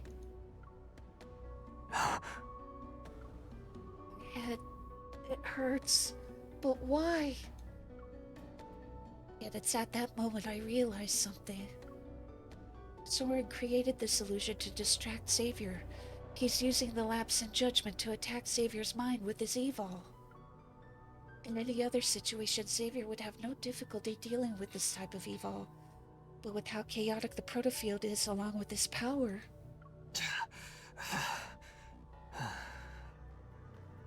Xavier falters, but he slowly regains his footing. When he raises his head, his unfocused eyes resemble a frozen lake. They're cold and empty. It can't be her. She's not a sacrifice. I will put an end to everything.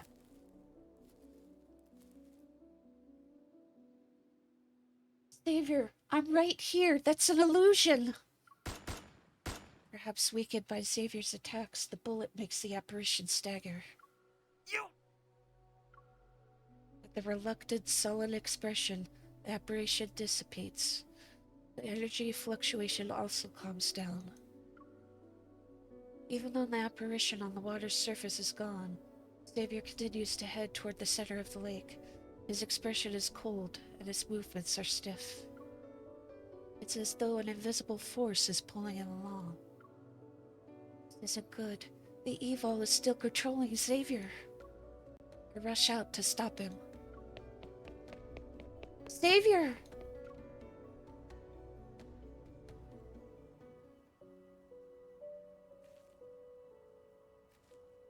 A planet that uses to survive.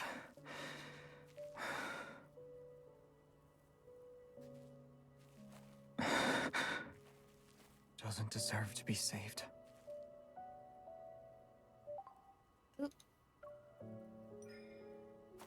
Back to reality, Xavier. Look, I'm right here.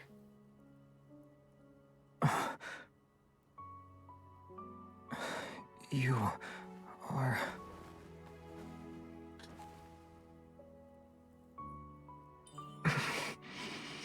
What's wrong? Are you hurt? You can't stay here. Run. Otherwise, you'll... as well. Power's fading. Is this space trying to consume him?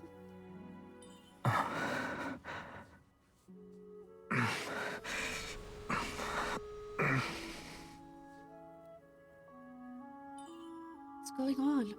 Why can't I control your evil? It's okay. Starfall Forest will stop once it has enough power.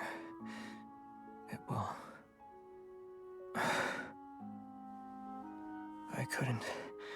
I didn't protect you before. At least, it chose me this time.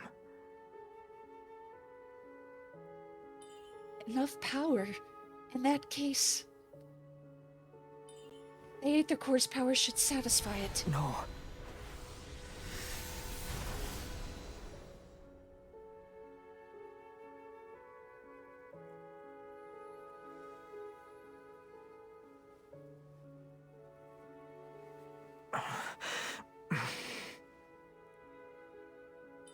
Xavier? You really are reckless.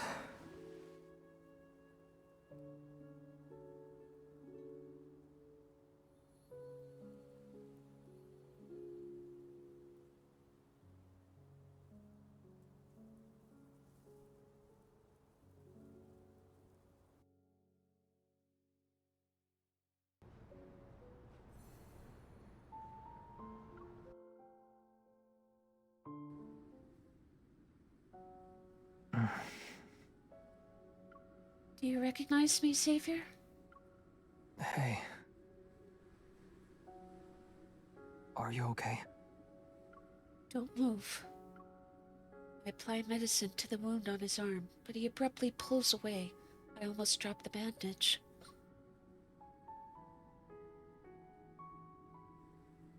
Xavier ignores my command and grabs my shoulders. He gives me a once-over. Fine. Don't tell me you're underestimating the power of an ether core. I underestimated you. An ether core's power isn't something anyone should mess with. If you use it carelessly, the protofield would have devoured you. What then? I couldn't just stand there and watch you get consumed. Saving you took priority. You didn't answer the question. What will happen then? His hands grip my shoulders more tightly. I glance at Xavier's pursed lips and pat his tense arm. Xavier, are you mad? I'll admit I was a little reckless, but wouldn't you have done the same thing if you were me? Don't be upset. It won't help you heal and might affect your evil.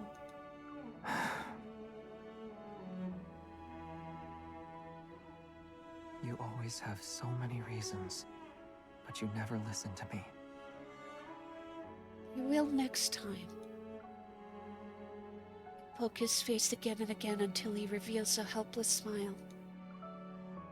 He takes the bandage beside him, quickly wraps it around his arm a couple of times, and then stands up. The energy fluctuations around us have only temporarily subsided. They could spike again at any moment. And Soren is adding fuel to the fire. We need to get out of here before he makes his next move. While you were still unconscious, I used my evol to scout the area. This protofield does more than just devour power. I can't find its boundaries at all. It's like a space where if you shout, there won't be an echo. Don't worry. After getting his bearings, Xavier leads me deeper into the forest.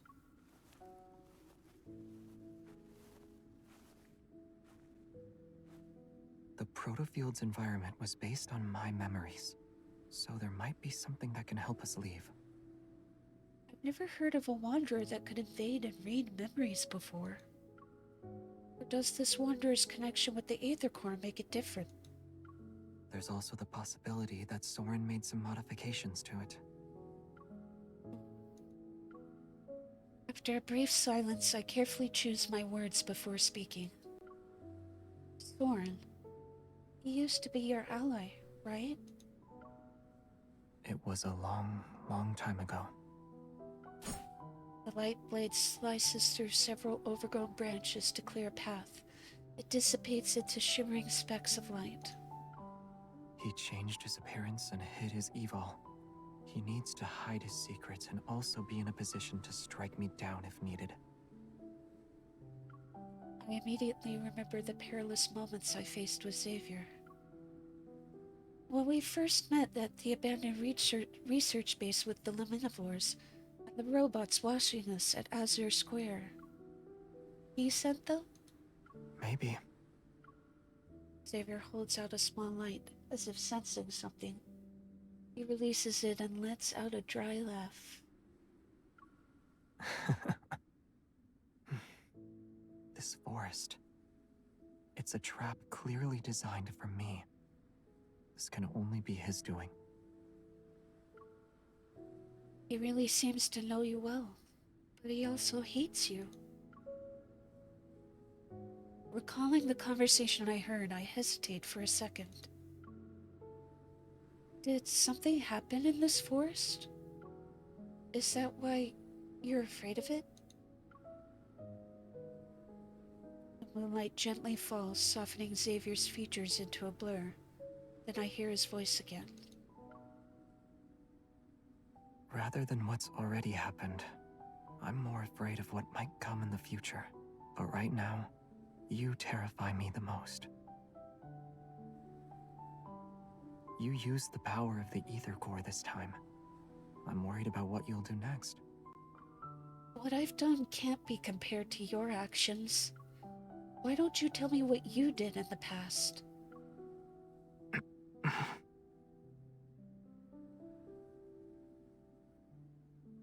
we're here.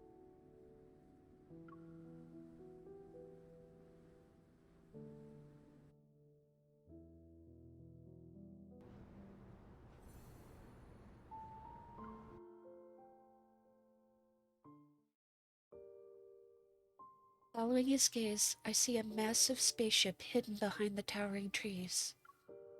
Unlike the wreckage I saw in No Hunt Zone number 42, this one is more intact with far more sophisticated engineering. Inside are various unfamiliar devices that are set up to form a makeshift command center. It's surrounded by papers lying scattered all over the place. You really are here. You're not planning to use this spaceship to take us out of this protofield, right? It can break through even the most chaotic gravitational energy flux. A protofield might not stand a chance against it. Let's just try it and see. He flips several switches. One by one, faint blue lights illuminate. Traceback 2, Phyllis 1101, PLS, is now online. Philos. That name sounds familiar. It's my homeland. A place far away from here. I silently repeat the name to myself. I feel a strange sensation as it resounds in the depths of my heart. I pick up the papers next to him. The messy handwriting and symbols seem like they're from another universe. Backtracker's logbook. Spatiotemporal coordinate parameters. You and Soren were both members of the Backtrackers? Yes. The image of the spaceship slowly loads onto a floating holographic screen. He scans the complex data line by line. Even though we called it a small group, there were quite a lot of us at one point. But after all this time, only a few of us remain. Basic spaceship inspection complete. Please enter your password and verify your identity. Xavier doesn't respond and continues to press certain buttons on the panel. Then he places his hand on one side of the screen. Your identity has been verified. It's been a long time, Captain. Prepare for departure. Understood. Commencing pre-flight checks. Aren't you going to ask me more questions? Huh? You must have many more questions. I won't hide anything. Just ask. I do have a lot. Like, who were the Backtrackers? Why did you come to this world? And where did this spaceship come from? However, you said everyone has secrets and motives. At the very least, I know you're not my enemy. That's all the assurance I need. Besides, now's not the best time for long stories.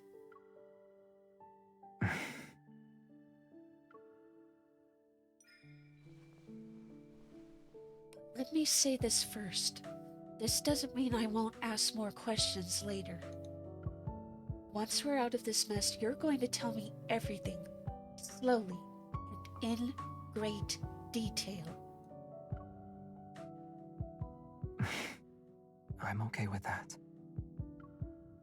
Satisfied, I nod. When I step back, my hand accidentally flips a switch. Huh?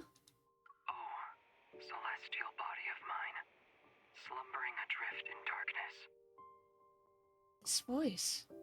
Xavier? which never heeds the whispers of life. Xavier, that's you, isn't it? A pair of hands covers my ears before the words can finish. It's not me. Really? No. Then why can't I listen to it? Mm. Seeing his ears turn red, I can't help but chuckle. I pat the arm resting across my face. Alright, it's someone else. Or maybe the spaceship misses its captain so much that it's imitating your voice for fun. Yes, I agree. It's something like that. During the brief silence, Xavier releases me and quickly shuts off the recording. I'm about to tease him again when an alarm makes us tense. Protocore energy is low. Unable to start. Please refill the protocore energy cells to ensure a successful journey. While the red warning lights flash, a sharp pang shoots through my chest. Xavier, the protofield is acting up again. I know. There's no doubt that Soren is manipulating the Wanderers hidden within this protofield. He's trying to trap us again. Prepare for launch. It's recommended to refill the protocore energy cells before takeoff. Do you still want to proceed with the launch? Yes. Understood. Initiating countdown. Don't worry. Before I can object, Xavier pushes me into a seat in the cockpit. Protocore energy isn't the only thing that can fuel this spaceship. Although it can't support long voyages, escaping this protofield should be no problem. After pressing a few buttons on the control panel, he takes something from the cabin wall and fastens it to his wrist. He sits down in the cockpit and takes my hand. He presses it against his chest, and a sense of foreboding washes over me. I need you. You're going to use your evil as fuel? No! I try to pull my hand away, but he tightly holds onto it. Don't even think about it. The protofield already drained your energy. You're not allowed to use your evil right now. It's very obvious that fueling the spaceship will be too much for him. It's not a big deal. Using evol as emergency fuel is actually one of this spaceship's unique features. In the past, evol came to our rescue during several crises. It enabled us to make safe emergency landings. Besides, I've got you here with me. You're aware of the changes an ether core can bring. With your current strength, you can resonate and enhance my evol, right? Only you have the power to help us safely leave the protofield.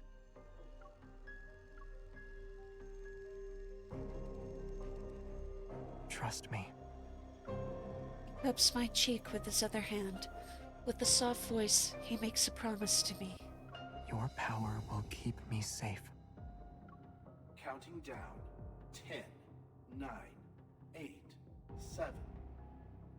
My heartbeat races, whether it's because of our current circumstances or the intensifying energy fluctuations. The pain in my chest grows sharper. Amid the blaring alarms, the spaceship begins its final countdown. The flickering lights spiral into chaos. Xavier looks at me, his expression as calm as it always is. He's waiting for me to respond. All right. Let your power flow through me. I'll keep you safe, I promise. I know.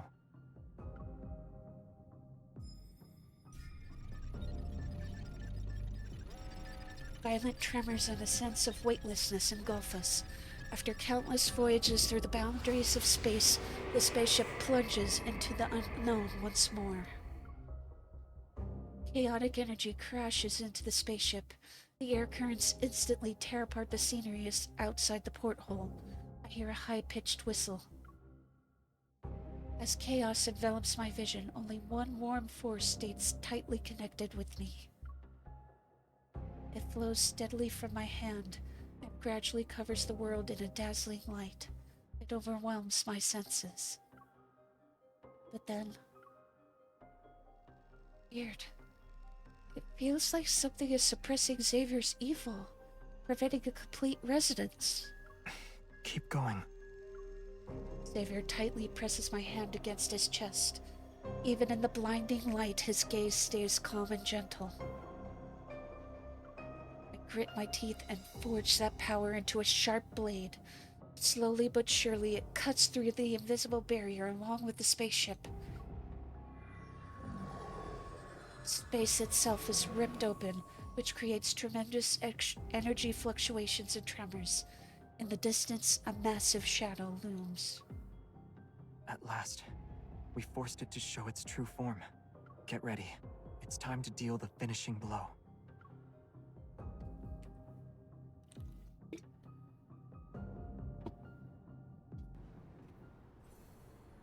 Let's get it.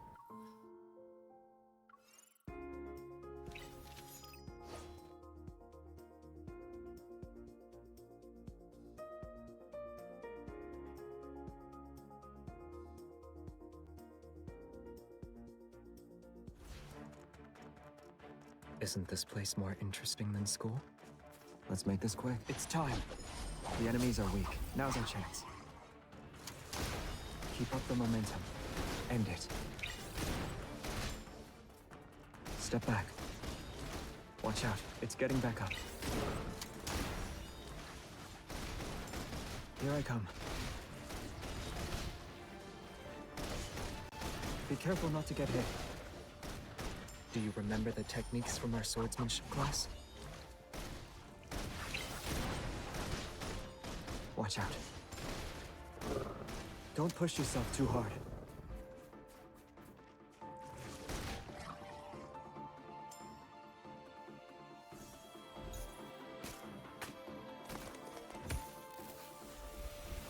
This one might be a handful. Get that healing. Oh, it's gone. Damn it. I'm here. It's time.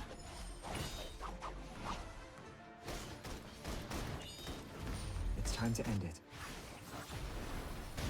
Be careful not to get hit. Become one with your sword and...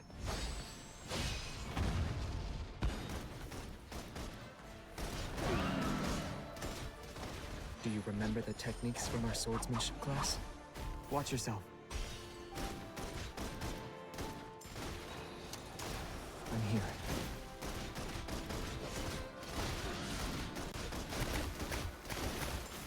Are you okay?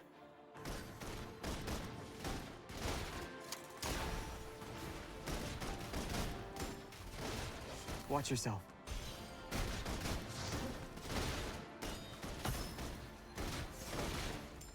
Do you remember the techniques? The enemies are weak. Now's our chance. Next time, I'll keep you safe.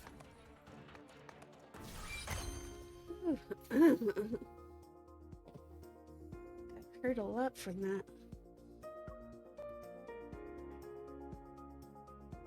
Cool.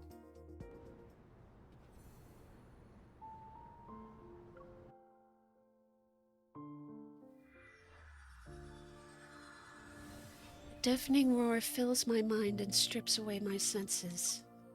Suddenly it's as if a rift splits the Suddenly it's as if a rift splits the space. It ushers us into a burst of gentle light and fresh air.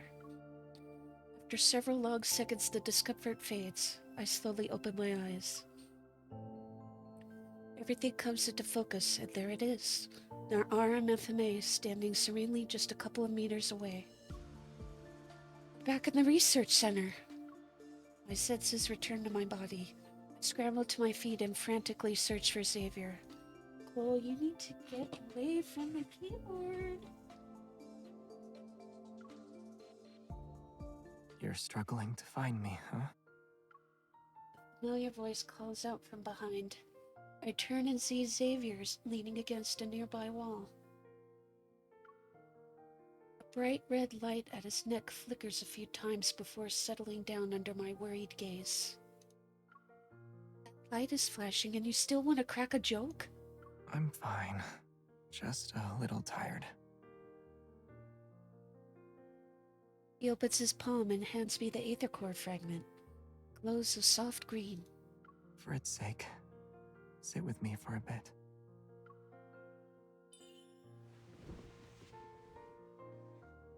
Unable to resist Xavier's expectant eyes, I approach him and sit down.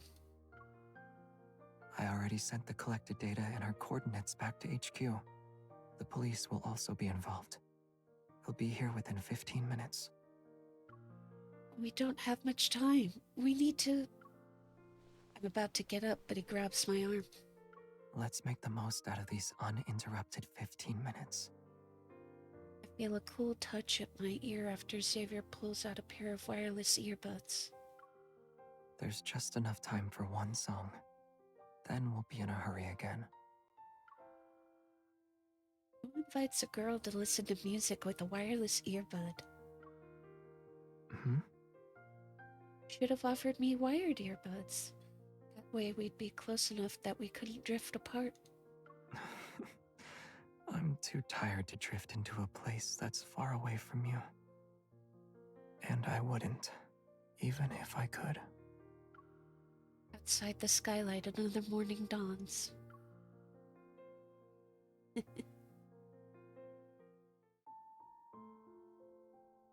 As Xavier expected, updating the intel on what happened on campus is as tough as tracking down the Wanderer.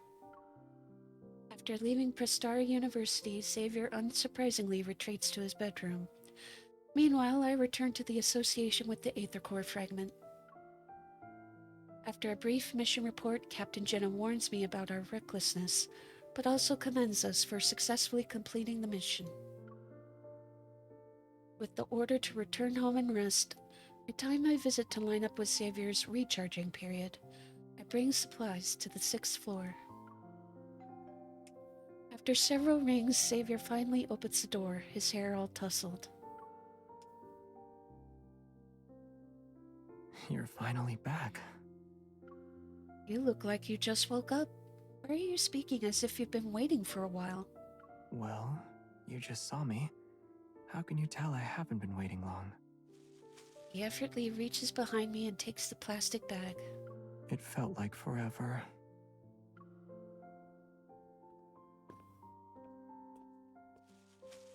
I slip on my slippers and head to the living room. Xavier is already intently unpacking the bag full of food next to the coffee table. He pulls out 2 food boxes from the plastic bag and removes their packaging. Is this from that store downstairs at the association? You went back there? You needed to recharge, so someone had to return the Aether Core fragment, right? Right. Thanks, partner. Oh, Captain Jenna wanted me to relay a message to you. What is it? With mashed potatoes still in his mouth, Xavier looks up while the spoon is held between his lips. It's a warning. She said if you deliberately put her team member in danger again, she won't let you off the hook. Got it. I'll remind her about settling the other 5 verbal warnings she gave me. In that brief silence, Xavier lowers his gaze and eats his mashed potatoes 1 spoonful at a time. Did Prestara University say anything? Surveillance and witness protection are ongoing, but we still haven't found Soren. If we haven't found him by now, chances are we never will. He casually talks about it, but his words carry a mixture of indiscernible emotions. I decide not to dwell on it. You don't know where he's gone either? Nope.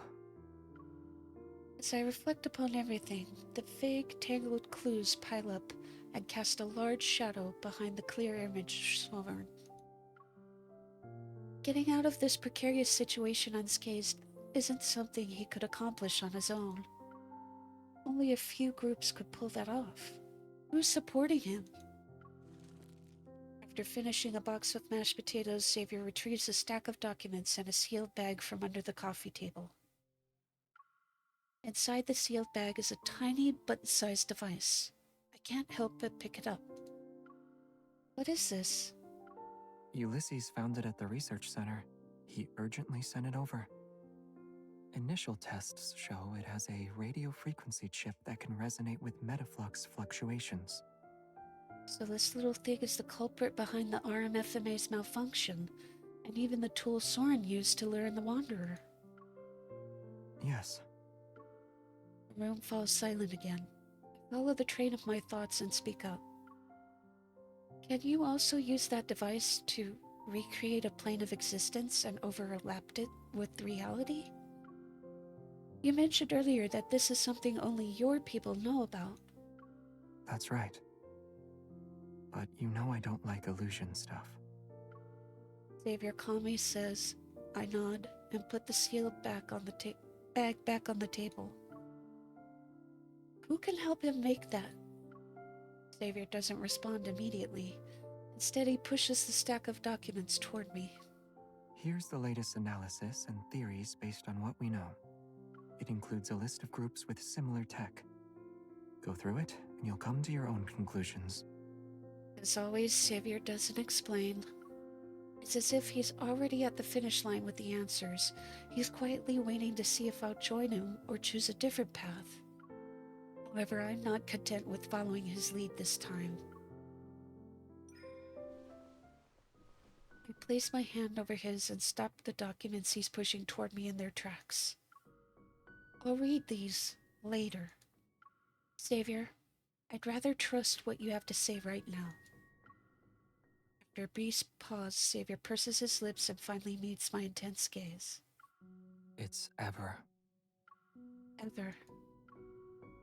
Some of the backtrackers are also involved. They know everything you know and they've had their eyes on you for some time, right? Yes. That makes them our common enemy then. Outside, the leaves rustle as the wind slips in through the gap in the window. The curtains flutter. My shadow merges with Xavier's, and it feels like the impenetrable door in his heart has opened slightly. This time, we're finally standing on the same side.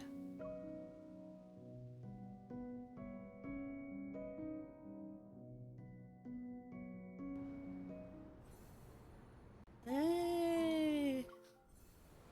Right, so now that we've done that, we'll finish the Eye of the Storm and move on.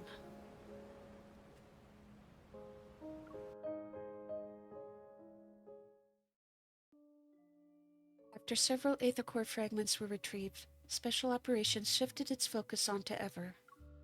Their involvement in every recent Aether Core incident was far too frequent to be a mere coincidence. This business conglomerate, which started in the biotech industry, isn't as clean as it appears at first glance. Our positions aside, Ever's technological advancements are pretty impressive. Simone sits next to me, slipping some ice cream into her mouth as she jabs the computer screen in front of me. At this moment, Ever's biannual product lunch is about to be broadcast worldwide.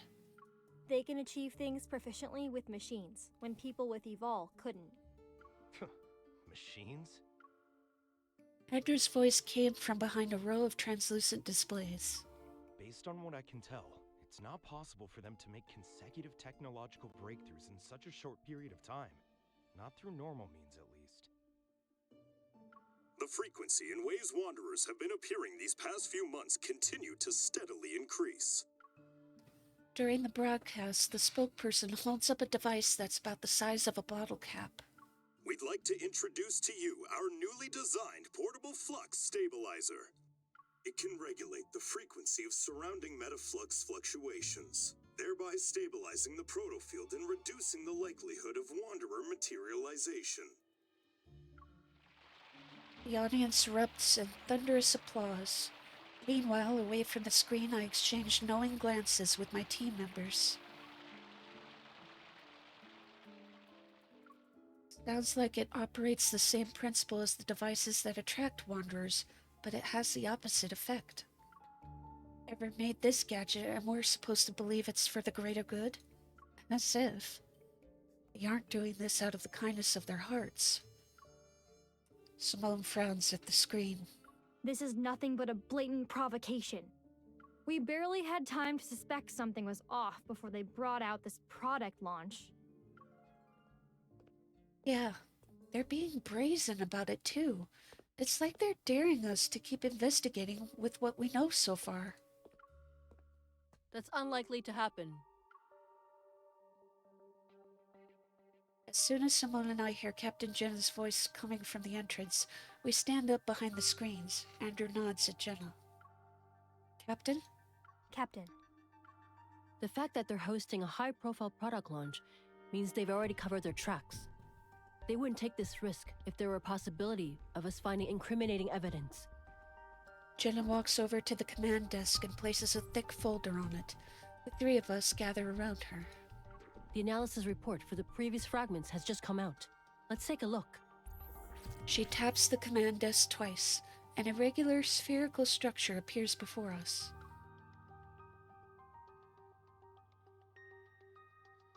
They're from the same ether core. Based on its characteristics, we're officially naming it Spatium Core. Spatium core that can manipulate space. I know of at least 3 different aether cores now. As more aether cores appear, it's only a matter of time before the public becomes aware of this extraordinary energy source. It's just that the fragments of the spatium core are held together by some kind of gravitational pull. She points to the center of several fragments. Right here, one fragment is missing. Jenna leans forward, looking at us again. Special Operations' next objective is clear. We must recover this crucial ether core fragment before further complications arise. Yes, Captain. Yes, Captain. Oh, right. There's something you need to know. With quick reflexes, Simone intercepts Andrew, distracting him under the pretense of exploring new avenues for weapon enhancement with recently collected data.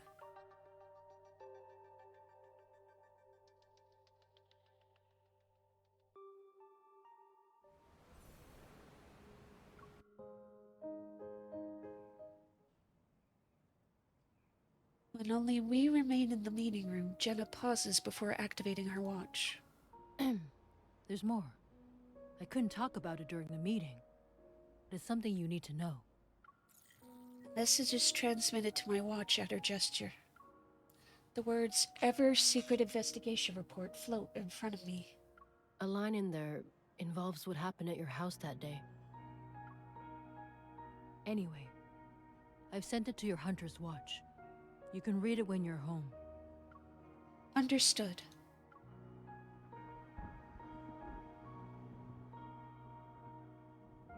Thick clouds swallow up the remaining patches of sky. It's dark now, and the wind sweeps away the last remnants of the sunset. All that remains is a bleak white. The weather forecast said there will be heavy rain. At some point, the streets have become quiet. It's as if people sense the approaching storm and are now hiding. I can see lightning in the distance as it flashes under a cloud.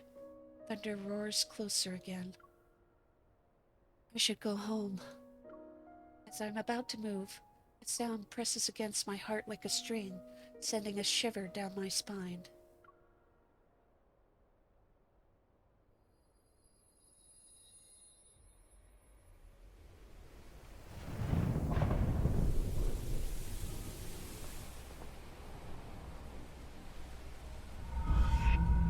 Again?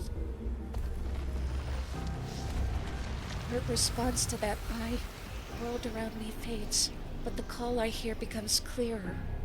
It's behind that, somewhere in the distance, lies the powers of the Aether Core.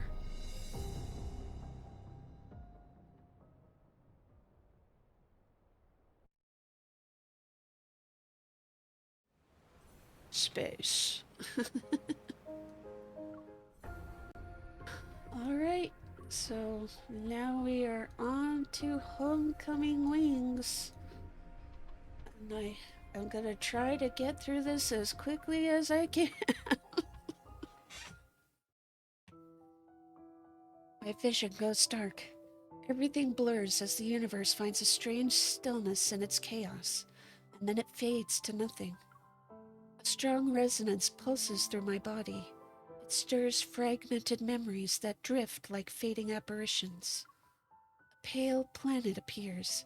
It's strange, yet familiar. And then there's an overwhelming force as silent as a black hole. It's a massive, artificial eye.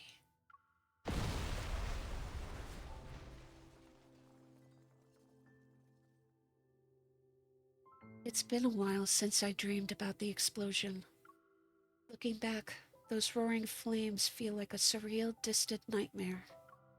The searing heat in my dreams is still vivid, but the pain in my heart is gone.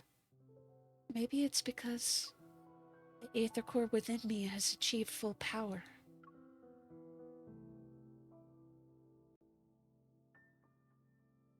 To investigate and deal with anomalous incidents related to the Aether Cores, the Association secretly began Operation Aether Ordeal. Over the past few months, we swiftly and discreetly handled numerous anomalies and documented information about a new Aether Core. We termed it the Spatium Core. After completing several investigations, I learned how seemingly unrelated issues were connected in surprising ways. Silas's brief absence gave the forces who coveted the Aether Core in the N-109 zone an opening. Xavier's former teammates who have gone separate ways possess cutting-edge protocore technology, and their goals extend beyond just targeting Xavier. The strange black crystals are deeply connected to the old battle, causing Zane's nightmares to worsen. And with the watchful eyes of some secret observers, Raphael is forced to quietly search for the power sealed within the tome of the Sea God. When traced back to their source, these unrelated threads are connected to one massive entity. Ever. The limited amount of evidence we have also suggests that Ever was the true mastermind behind the Bloomshore District explosion.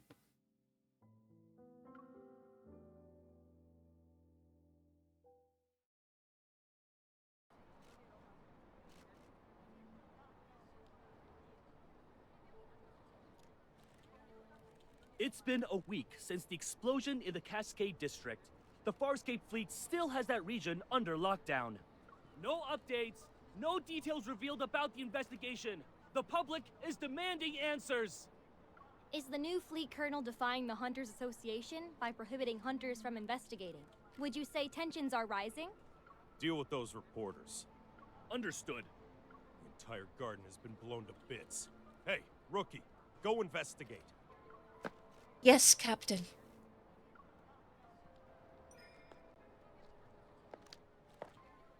The fleet uniform doesn't quite fit me.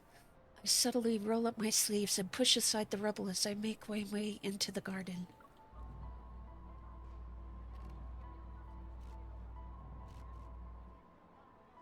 The energy trail I could resonate with is fate, but it's similar to the one belonging to an Aether Core. The source must be over here. It's gonna rain tomorrow evening, and all traces will be washed away. Make sure to be done before then. The garden is in ruins. I bend down to dodge the fleet soldiers and crime scene investigators wearing white gloves on the other side of the hedge. It's right behind these bushes. The burnt vines twist through the vegetation. A silent oppression swallows even the faintest of sounds. Behind the layer of leaves and petals, it's as if a small hand darts among the tangled branches. I quickly reach out, but my fingers touch another scorched wall. That brief, vaguely familiar energy fluctuation ripples through the air before vanishing. I knew it.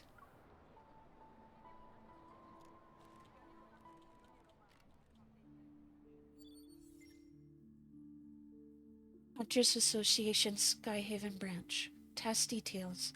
A metaflux explosion occurred at Villa Area 6 Cascade District, Skyhaven. 2 young siblings were home. One was injured and hospitalized while the other is missing. The parents are unreachable. Skyhaven Branch suspects an Aether Core at the site and requests assistance from headquarters for the investigation. The dispatch request for the explosion incident has already been denied. And I know the details of this case are almost identical to what happened to you. Leaning against the control desk, Jenna slides a holographic screen in front of my eyes. Rushing to Skyhaven at this critical juncture isn't a wise decision. If I suggested you don't get involved for now, would you consider it? I'm sorry, Captain. Seeing the glaring denied on the screen, I try to calm myself. But even if it's unrelated to that incident, it might involve the Aether Core. There's no reason for the association to object. It's not them who are interfering. It's the Farspace fleet's doing. Farspace fleet? Skyhaven is a floating artificial island that consumes a large amount of energy. The fleet controls its power supply, which grants them a substantial amount of authority. Their new colonel, who's still in the Deepspace tunnel, is concerned about the confidential information related to the fleet, and so he prevents hunters from investigating. Understood. I won't go as a hunter. I'll also avoid any conflict involving the fleet. Seeing my unwavering determination, Jenna shows a rare instance of exasperation. She sighs. In other words, you'll encounter more than just Wanderers, should you choose to enter Skyhaven. If you're sure about this, then I can approve your request for a long vacation. Thank you, Captain. The day I arrived in Skyhaven coincided with new fleet cadets reporting for duty. They formed a neat line along the transfer platform. While hidden in the shadows and thinking about how to blend in, I received an unexpected help from a recruit who decided to desert. In exchange for my silence, I took her place and successfully moved into the temporary living quarters for new cadets. When tasks were assigned, I relied on these cadets' burning ambition for flight duties, so that I was left with the unwanted ground support role. And it happened. As a result, I was brought to the explosion site in Cascade District. I never imagined I'd find myself in Skyhaven for a reason like this. Caleb. Old metallic metal chain touches my neck. It's the necklace I once gave to Caleb. I miss you. Find anything, rookie? With the stern expression, the captain walks over. I come to my senses and shake my head. Captain, I haven't seen anything suspicious. Keep your eyes peeled, and give it another once-over. If you miss anything, it won't be just you facing the consequences when the Colonel's starship returns. Yes, Captain. I don't know what's with this new Colonel. Since he's butting heads with the Association, it's probably better to avoid him. I definitely sensed an Aether Core earlier. If they blocked off the area because of it, I need to move fast. I have a question, Captain. Usually explosions like these involve casualties or people who are severely injured. How can there be individuals who have gone missing? How did the fleet confirm this? I also heard we weren't sent here to test further traces of... Don't poke your nose in places where it doesn't belong. Mind your own business. As expected, everyone in the fleet is keeping quiet about the circumstances surrounding the explosion. Captain, a suspect just appeared. He showed up in HQ. What did you just say? The Colonel's starship will be on the HQ's runway in 10 minutes. Command issued an emergency order. We need to head back and deal with the intruder before the Colonel returns. You're already here. If things get too chaotic, I might be able to use it to my advantage.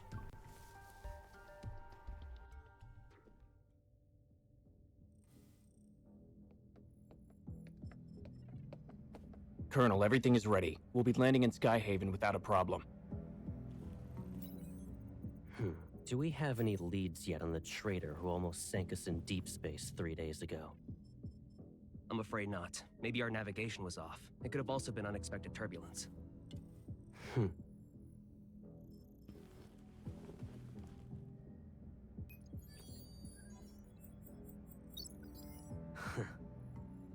This trip was a test for the new fleet, Colonel. The old guard are looking forward to me not coming back. Unfortunately for them, I already danced with death once.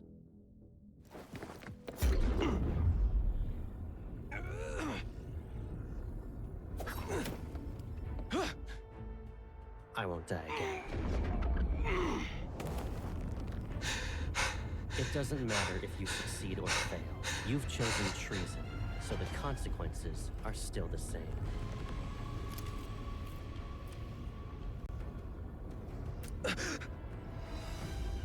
You don't need to return to Skyhaven.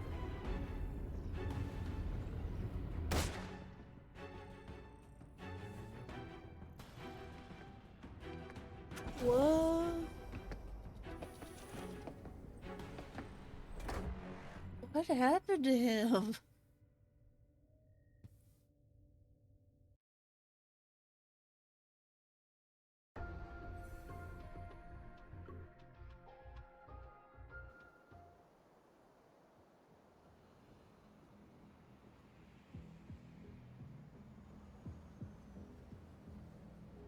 Fleet's command center is located in the highest guard station in Skyhaven. The island itself is surrounded by bright sunlight and cold air. A tall, thin man stands at the edge of the runway, his right hand raised high like a tree touching the sky. It trembles in the wind. The sniper had already taken position before we arrived. The suspect is clutching a detonator in his right hand, so they haven't taken the shot. Captain, he's wearing a fleet uniform. Is he one of us? Storing weapons in his private arsenal and placing explosives in residential areas. Those are ploys to provoke outsiders so they'll be dissatisfied with the fleet and the new colonel. All units, the chance to prove yourselves is here. Pull yourself together, maggots! I wonder who this suspect really is, and if he holds important info about this mysterious group. They made me. The fleet forced me. Fleet made him? Look at the poor bastard.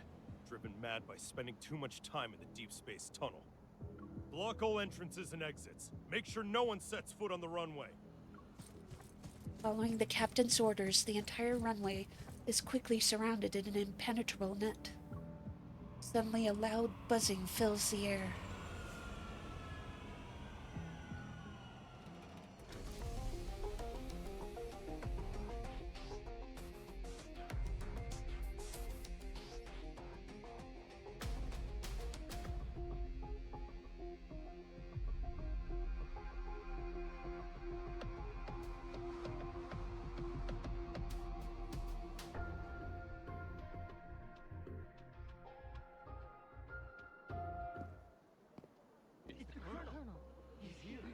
Under the spectacle of lights, the new fleet colonel, who's been widely discussed, steps out of the sleek black starship.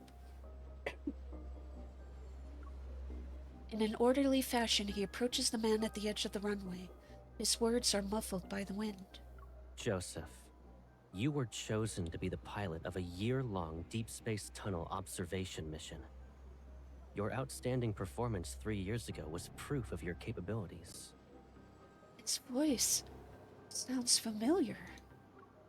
The crowd blocks my view, and I can only catch a glimpse of the figure through the gaps. His silver armband reflects a dazzling light. You would have enjoyed the privileges befitting a skilled officer after your return.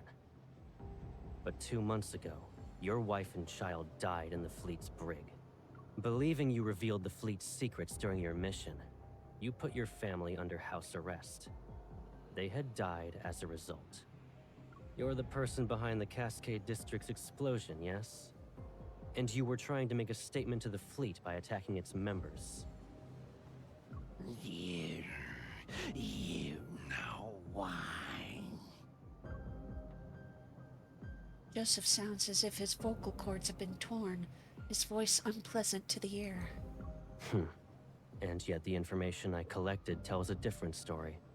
After your mission ended 2 years ago, you were suffering from the effects of long-term exposure to cosmic radiation. Your memories were severely affected. Hence, you received a prescription for the psychotropic drug Cybazin at the medical center. But you went ahead and increased the dosage on your own. You probably weren't aware that a Cybazin addiction can lead to cognitive dissonance and confusion. That's why, after your overdose, you accidentally killed your wife and child. When you recovered, you created a lie to escape from the pain of what you've done. He speaks calmly, and then everything becomes quiet. No, that's not possible. You made me do it. You planted a mind control device in me. It's that chip.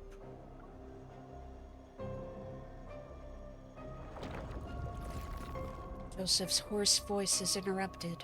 Reality instantly distorts behind him as a black hole appears, its edges blurred. Enough.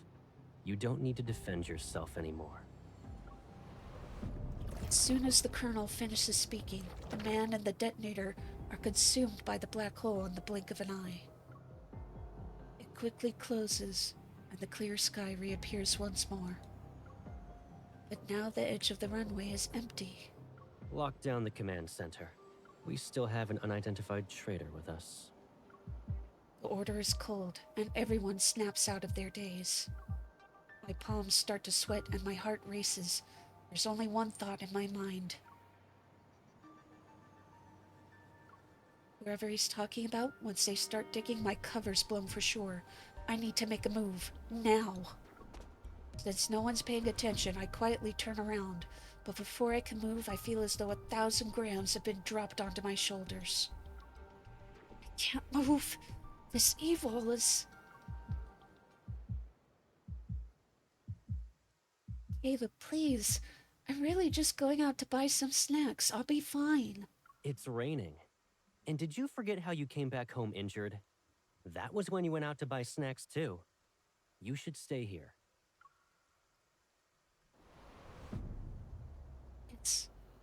It's also the gravity evil?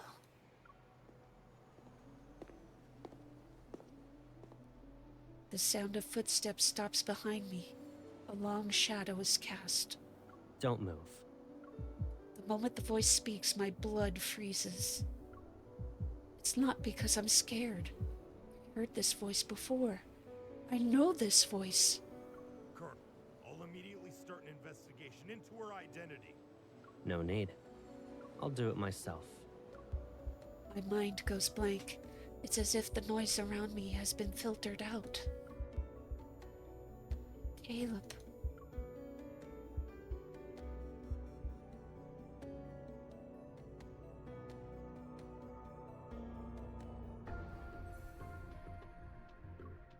How did he survive? When forced to sit in a chair used for questioning, restraints emerge from it to secure my hands and feet.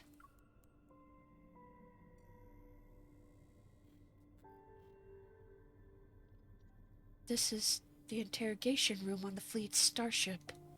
The Colonel will question you himself. Good luck.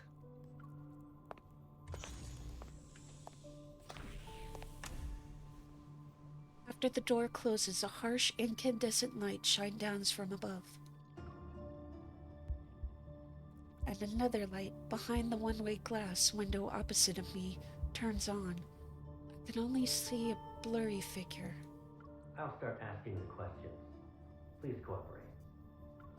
The icy air in the interrogation room gnaws at my chest. I take a deep breath and try to calm down. Colonel, I'm a small fish. Why are you personally interrogating me? You deceived the entire fleet with a fake identity. Can you really be called a small fish? Do you know what happens to people who pretend to be a fleet officer? Despite figuring out who I am, you didn't attack me. Instead, you brought me to an interrogation room. Either I committed a more serious mistake than pretending to be an officer, or I have a secret that piques your interest.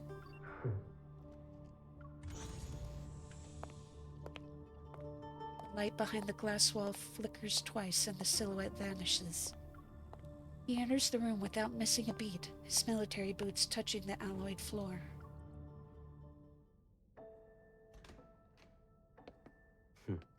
If you understand the situation, then let's go ahead and have a nice chat. It's really you? Show some respect to the Farspace Fleet's colonel. It means he's definitely part of that group. How could a stranger look so similar to Caleb? I can't believe it. Sir, have we met before? You seem familiar. You're wrong. But you look exactly like someone I know. Watch your mouth. There's more than one pair of eyes observing you in this room. The camera. If he really is Caleb, could there be a secret behind all this? All right. Smart move. Good. Let's get started then. What is this? An interrogation, of course, and a thorough inspection. That's... Once we're done here, I'll return it to you.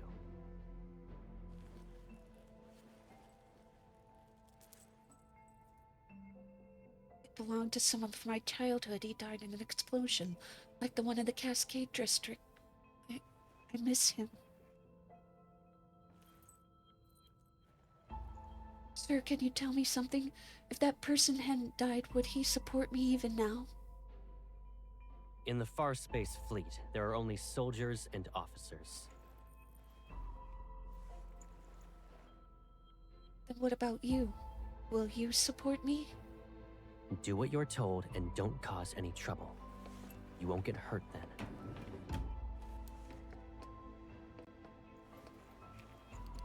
What's this? It's a mood tracker. The cameras in this room will scan your iris and facial movements before sending the data straight through a terminal.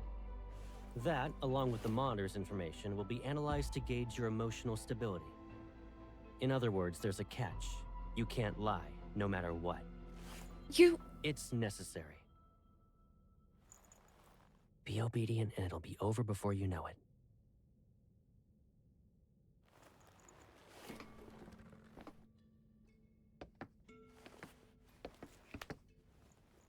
Did you pretend to be an officer just so you could investigate the Ether Core? Be honest. He knows about the Ether Core. But I don't know. I told you before, you're not allowed to lie. I didn't. Recently, there was a large energy explosion in the N109 zone, related to an Ether Core. At that time, you disappeared without a trace and didn't check in with any organization, but you weren't punished upon your return. Our intel suggests you were in the N109 zone. I don't understand. Allow me to remind you that we are in Skyhaven. We're above the clouds, and even the World Evol government has to abide by the fleet. Your survival here, and your chance at being able to leave this place alive, depend on your honesty and willingness to follow my orders.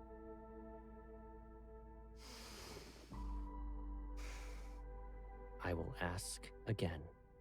Did you come to Skyhaven for the Ether Core? Is he really Caleb? Answer me. Remember, the camera is watching. You must tell the truth. Camera, he's reminding me that there's surveillance, so I can't say anything. I'm telling the truth. I'm not related to anything involving an Aether Core.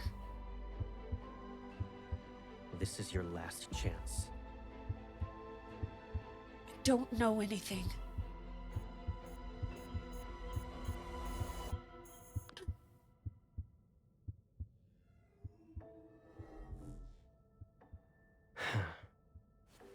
You passed.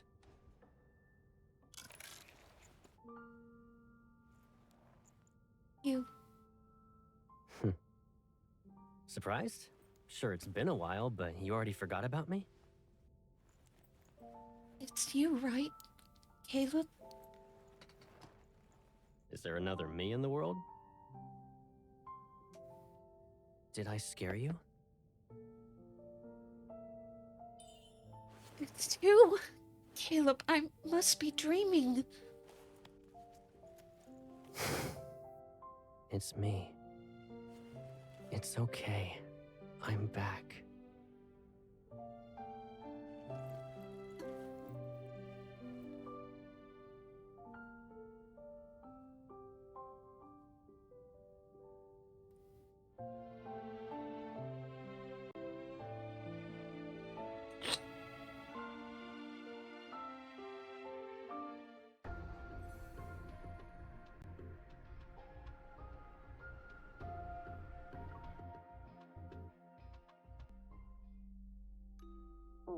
Don't be afraid. It's all right. From now on, we'll be living together.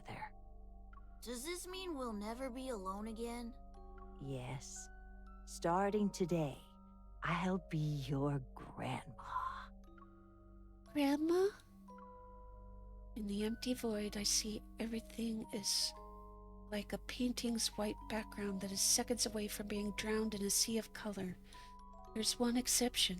The figure standing before me, who's strikingly clear. You. Who are you again? It's okay if you've forgotten. I'll remind you. He holds my hand. With a radiant smile, his eyes gleam like sunlight. I'm Caleb. I'll always be by your side.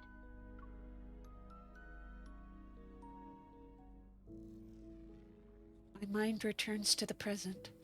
All I can see is a grayish-white glow with a metallic chill. Caleb sits opposite me. He reaches for the first aid kit as he holds my wrist, which has marks from the restraints earlier. Most of the fleet's meds work immediately. It might sting. You need to tough it out. His tender care is completely different from the cold, intimidating facade he wore in the interrogation room. What's up? I need to be sure that it's really you. You still can't believe I'm back? He gently holds my hand. Do I need to do a formal introduction? He meets my gaze, and his voice softens as mirth appears in his eyes. I'm Caleb. I'll always be by your side. Those familiar words and kind voice are truly unique. I exhale, my racing heart finally calming down. You were scary in that interrogation room, but now... Shake my bandaged wrist, and then slam my hand down on the bed next to Caleb. When he's about to stand up, I get in his way again. It's my turn to interrogate you. What happened after the explosion? The police and the Hunters Association had said... I don't really remember. It was like a dream, to be honest.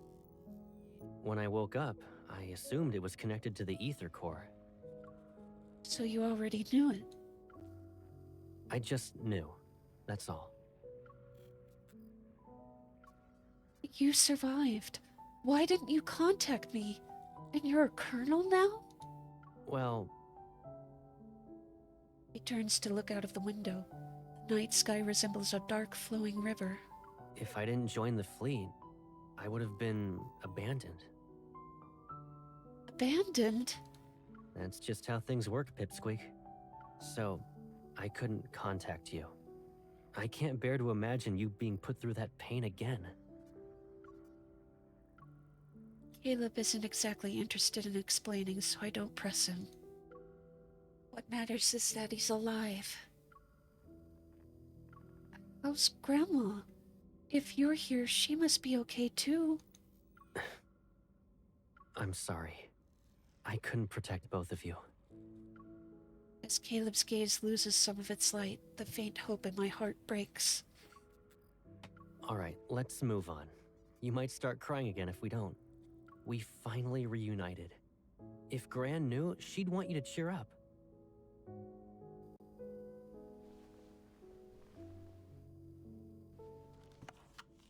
Caleb closes the first aid kit and stands up. He returns it to the cupboard. After all that interrogating, shouldn't we relax? You've been running around all day and must be exhausted. Let's get something to eat.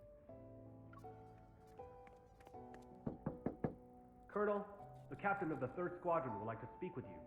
He suggested solitary confinement for the traitor you captured. Come back to me when the bauble around his neck grows a brain.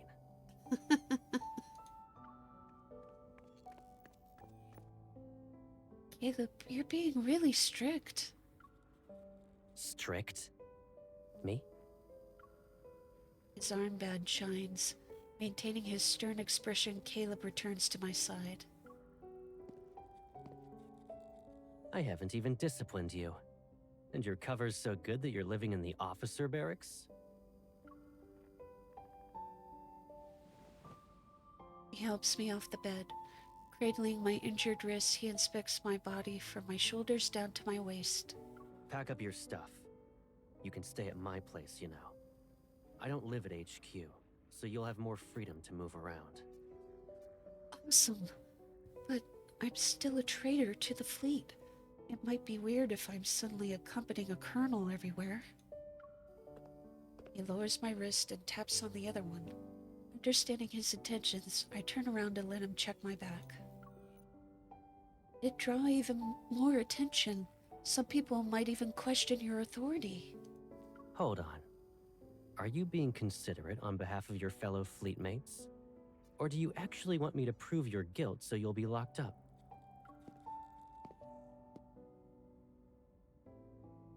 Once the inspection is done, Caleb moves over to face me. Don't worry. If anyone dares to question your identity, tell them you're my new adjutant. Oh, so you wanted me to use your influence anyway? It's an order.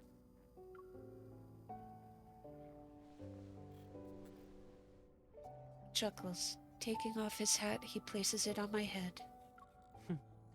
The Colonel's whereabouts are classified. The same goes for the people around him. If rumors could threaten me, I wouldn't be wearing this armband.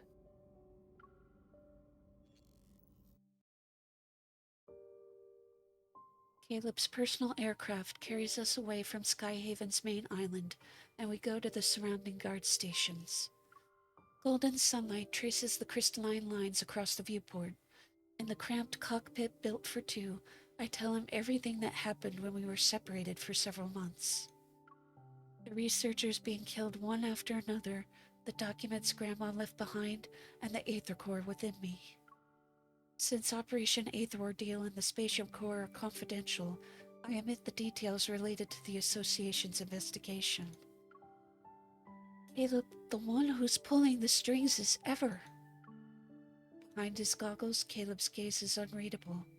He grips the control stick and expertly guides the plane through the clouds. I understand. Let me deal with it for now. 10 minutes later, the scenery projected from the starship's camera shifts to a floating, fragmented island. The starship slowly descends and passes through the invisible barriers surrounding the landmass. In front of us is a spacecraft-shaped building.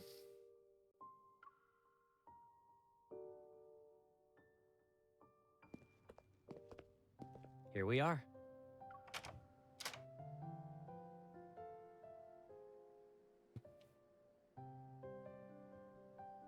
The white glow from the entrance's lamp disperses the darkness. The entire room is flooded with light. I hang my bag in the closet by the entrance before running my hand along the cabinet. Look at all this dust. Caleb, you didn't invite me over just so I could clean your house, right? This place is usually empty, and I rarely stay here. Of course, it's not exactly pretty. Move. Holding a few jackets he took from my luggage, he lightly nudges my foot. Only the toiletries are left. Go ahead and sort out your stuff. Oh, actually, hold on a sec.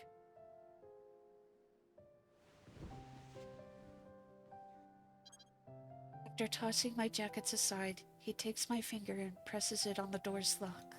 How long are you staying in Skyhaven? If you're not in a rush, why not extend your leave for a few more weeks? Hunters don't get summer or winter vacations. Captain Jenna let me take some time off, but it's not because I don't have anything better to do. I almost forgot. You already graduated from Hunter School. New fingerprint entry completed. Pick a bedroom you like. How many does this place have if you're asking me to pick one? I follow Caleb into the living room. The house is spacious, nearly empty in fact. The decor is simple and consists of muted colors. It's devoid of life.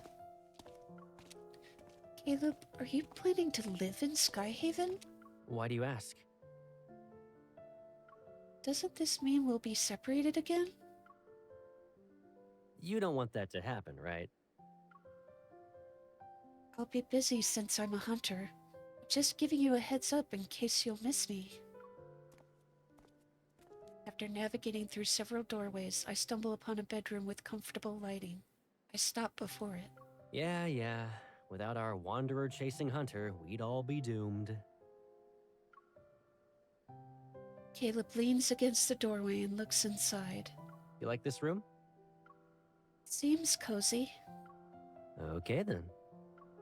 His lips curl into that familiar teasing smile as he heads toward the kitchen. Think about what you want to eat for dinner, and your personal chef will make it. Really? I catch up to Caleb and jump. I wrap my arms around his neck. Make all your specialties. Braised pork, sweet and sour fish, pork chops. Do you actually want to eat all that, or are you just naming all the menu items? You have quite the appetite. With my weight on him, Caleb pivots before putting me down. You don't need to help out. Just relax in the living room. Oh yeah, just so you know, that room you claimed is mine.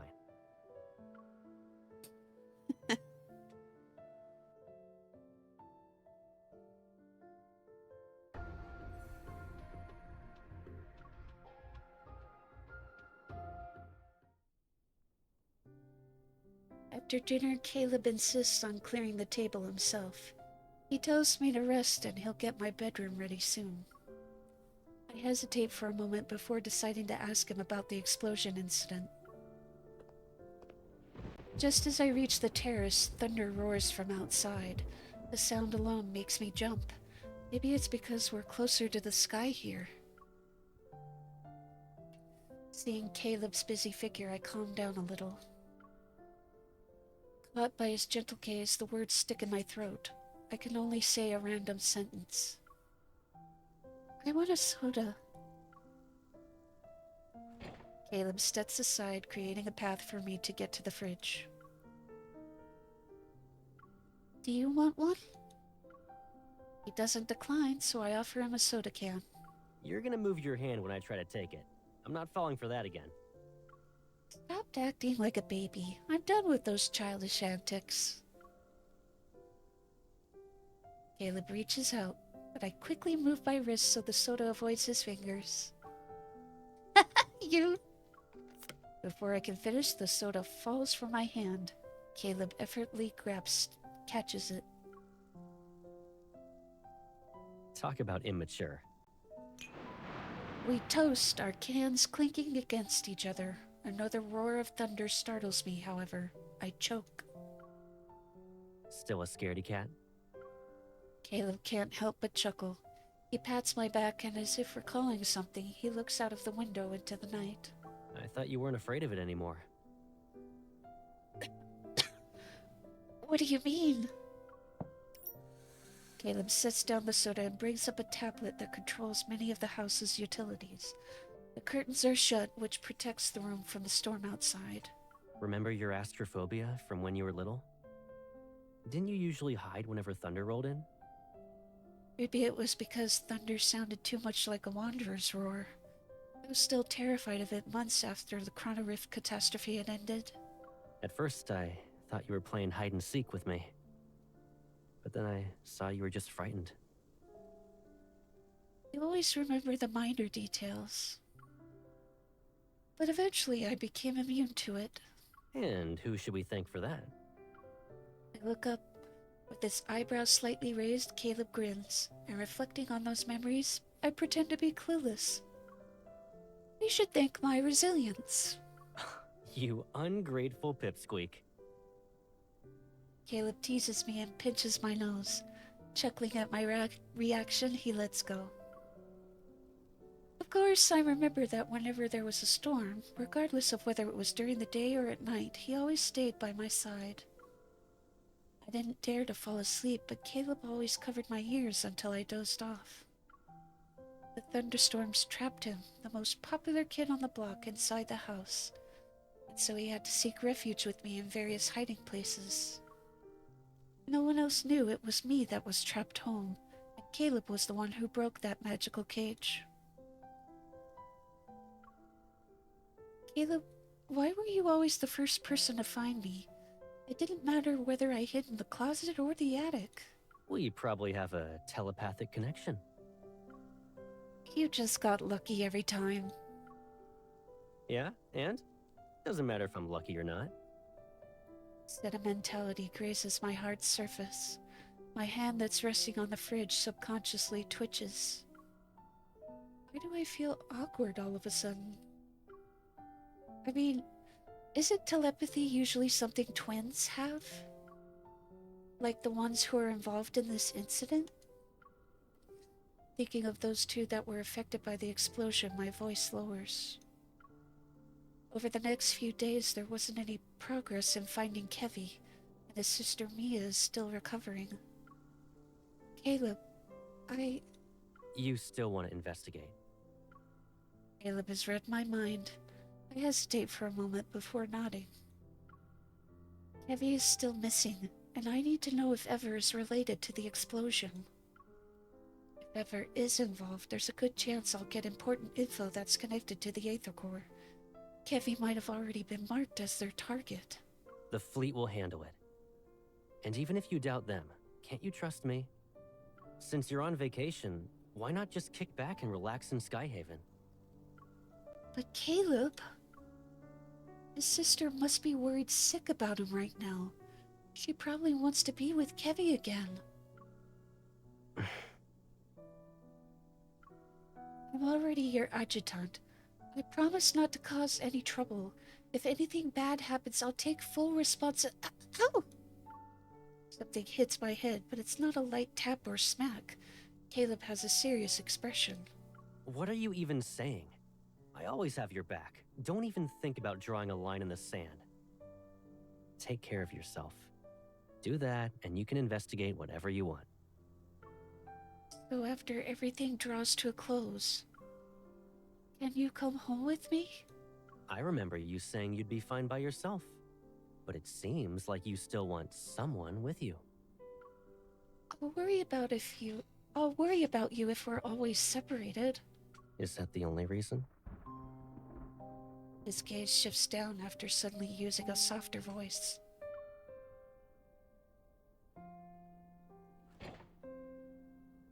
The fridge door is slightly ajar, and Caleb's hand rests on it. I'm seemingly trapped in this confined space. A cool breeze brushes against my shoulders. The faint glow from the refrigerator casts shadows on the depths of his determined, steadfast gaze. Is it just because I said I'd always be by your side?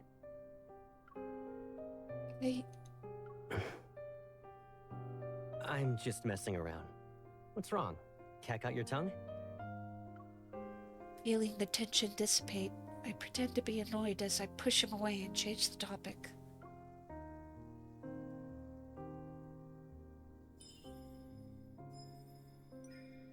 Oof! It's so cold being in front of the fridge. If I get sick, it'll be your fault. Amused, Caleb willingly backs off. All right. I'll keep my distance. It'll be like there's an ocean between us. You stick to your side, and I'll stick to mine. Don't worry, you won't have to remind me twice.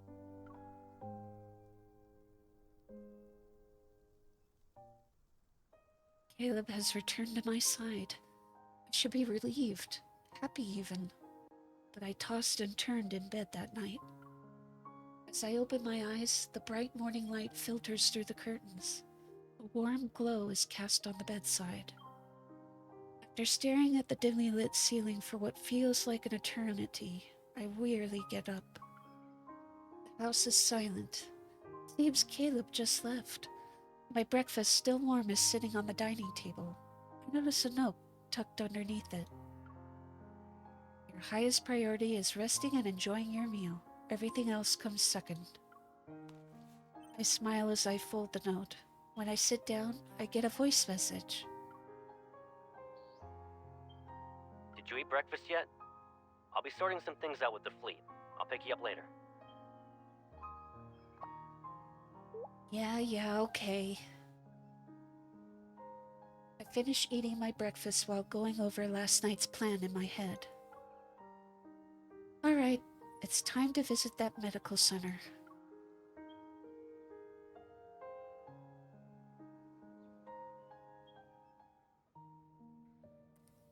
Willow Medical Center, Inpatient Department, 9th floor, room 903. Mia.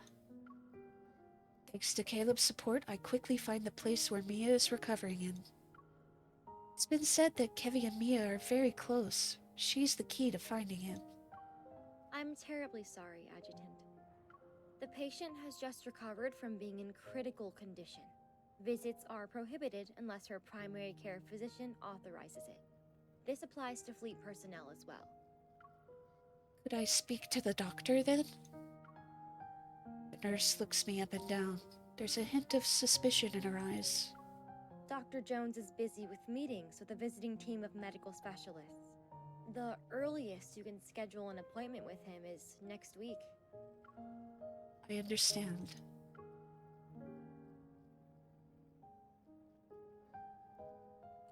Mia is in a precarious situation right now. With the hospital's strict security measures, her safety is guaranteed at least. I find myself walking to the elevator, and my gaze falls on the directory sign. The administrative offices are on the 16th floor. If Dr. Jones is in a meeting, he might be on this floor. Ding. The elevator doors open. While engaged in hushed conversations, several doctors step out. I guess I can only try my luck upstairs now. Just as I'm about to enter the elevator, a familiar voice cuts through my train of thought like a blade of frost. Zane?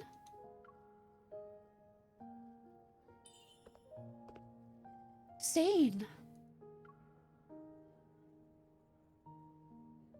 The figure wearing a white lab coat turns around. When our gazes meet, he adjusts his glasses. Surprise flickers in his eyes.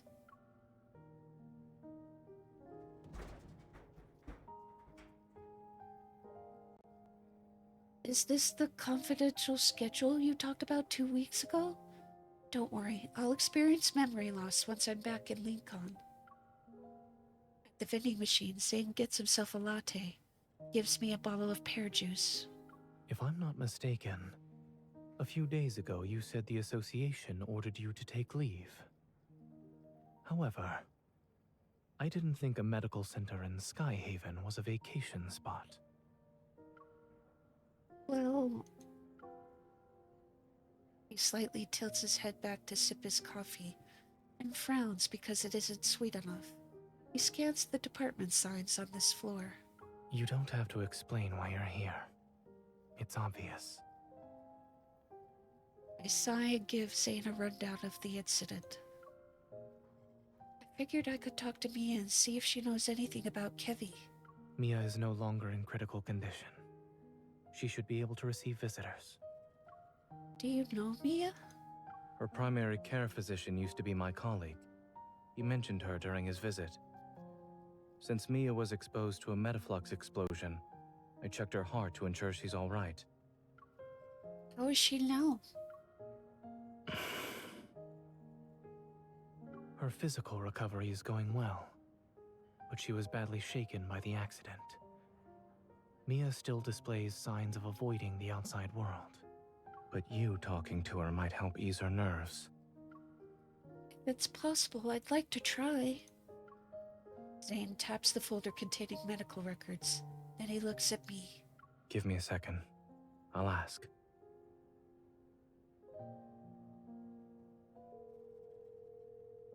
Dr. Jones, do you have a moment?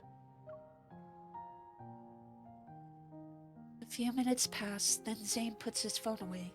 Under my hopeful gaze, his expression softens as he nods. Follow me. I'll check on Mia's condition first. And if she's all right, I'll ask her. After receiving the visitation guidelines, I take a deep breath and follow him into the hospital room.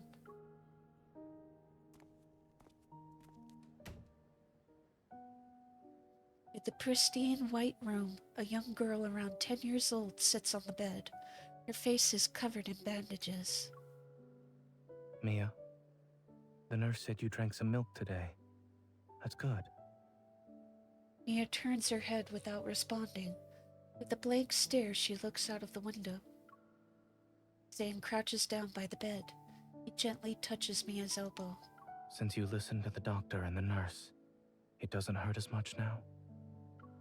The little girl slowly blinks, silently acknowledging Zane's words. While waiting for the pain to go away, do you want a reward? I want to go home. Her soft voice, tinged with sorrow, resounds in the quiet ward. My heart feels a faint pang, as if that voice reached out to me, urging me to move closer. However, I hesitate, unsure of how to start a conversation. Seeing that Mia has noticed me, Zane speaks in an even gentler tone which radiates reassurance. She's my friend. A skilled hunter who saved many children like you. Huh? It's unclear which of Zane's words affected her, but she slightly stirs. Hello, Mia. Zane calmly observes, stepping back only when he sees Mia doesn't flinch at my approach. Do you want to talk? Mia hesitates and nods. Relieved, Zane and I exchange looks. Zane leaves the room. On his way out, he taps my hand, silently telling me not to stay for too long. Taking a seat beside the bed, I tenderly hold her hand. Mia, what you went through, I also experienced that. You must be really upset. Her small hand slightly twitches in response to my words. Do you miss your brother, Mia? Her empty eyes flicker with emotion. She's about to cry. Is he dead? Her eyes are filled to the brim with tears. Don't worry. He's probably just hiding. But I always find him. I can't this time. Your brother wouldn't just leave you. He probably got into a bit of trouble. Can you tell me what you saw before the explosion happened? I might be able to help. She stares at me. Just as she's about to speak, a knock interrupts us. A person wearing glasses and a dark-colored uniform enters. He has the Farspace Fleet's insignia on his armband. It seems the Colonel forgot to inform us. What brings you here, Adjutant? His scrutinizing gaze washes over me and I look away. Seems today won't go according to plan. The Colonel has his reasons. Just do your job. Stop by the next time to avoid any trouble. As I'm about to leave, Mia suddenly calls out to me. Miss? She retrieves a burnt dog plushie from behind her pillow. She sounds nervous when she speaks. Thank you for visiting me. Can I give you Lucia as a present? Lucia? Is this dog plushie? Sure.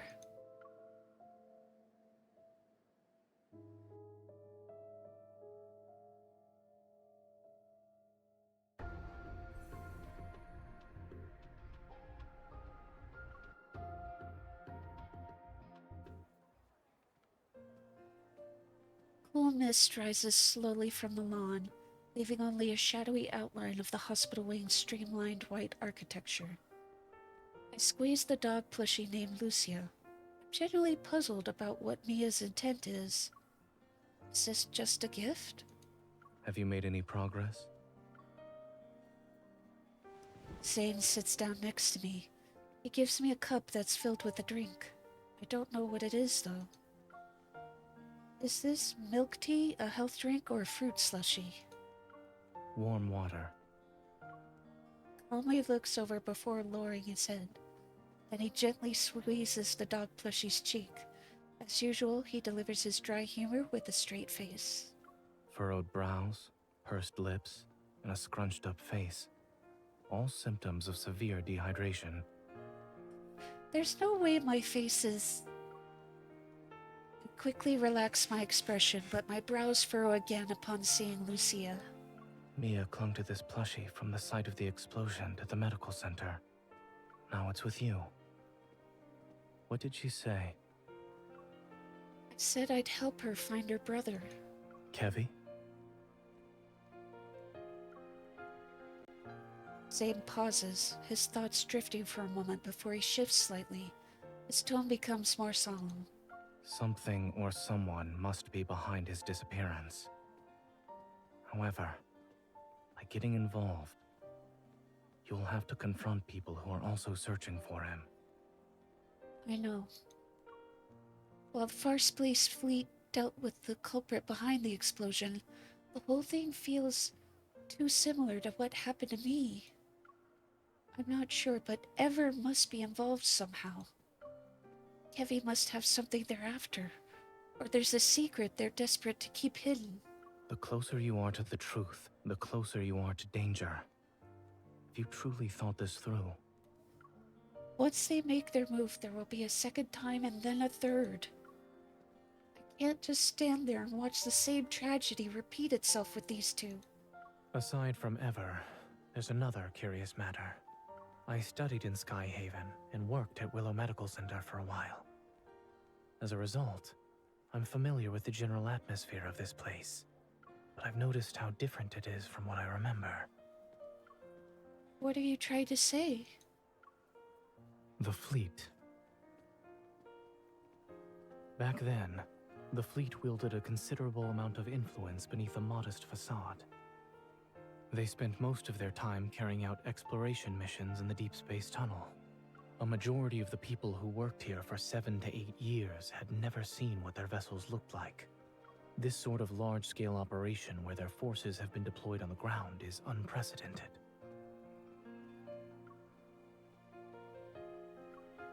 Even if there's another reason behind the fleet's large-scale operation, with so little information available to me, it's hard to determine their role in this incident. I'll keep a close eye on the situation, but for now, I need to find Kevy as soon as possible. He's been missing for a while now and could be in danger. Zane nods and looks up at the dark clouds in the sky. Did you find any leads? It's been a week since the explosion. The fleet must have searched through every nook and cranny of the explosion site in the surrounding area. If they can't find him, Kevy must have either been taken away by someone or hiding in an even more secluded place. While the latter seems unlikely, I look at Lucia's big, wide eyes. Did Mia give me a clue? Let me take a look. I give Lucian a Zane. He scrutinizes it for a moment before tugging its charred tail. There's a burst of static before a voice crackles from the plushie. Where are you hiding? I'm done playing! Mia, you're so silly. I'm in our secret base. But we said not to hide in the secret base. You're cheating! Noticing my surprised gaze, Zane places Lucia back onto my lap and strokes its head. I've seen similar toys with sick children. I knew it was a smart move to turn to a doctor. I carefully pull Lucia's tail and listen to the conversation again. Then I realized something. Maybe Kevy hasn't been taken away. He might be hiding. Is this secret base his hiding place? I turn back to look at Zane and speak. Cake. Don't. I'm tired of hearing that.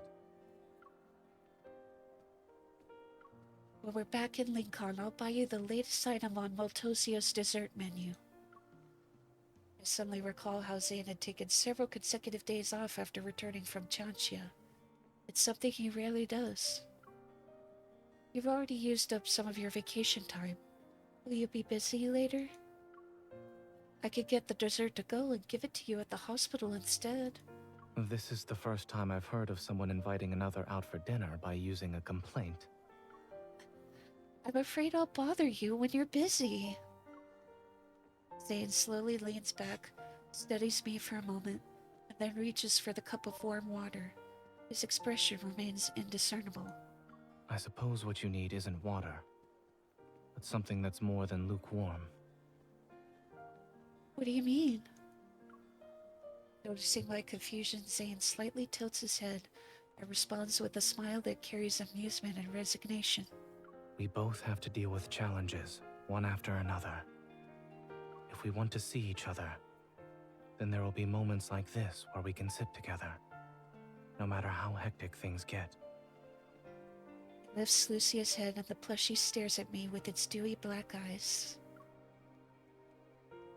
Once you help Mia, take some time to think about what you'd like to eat with me.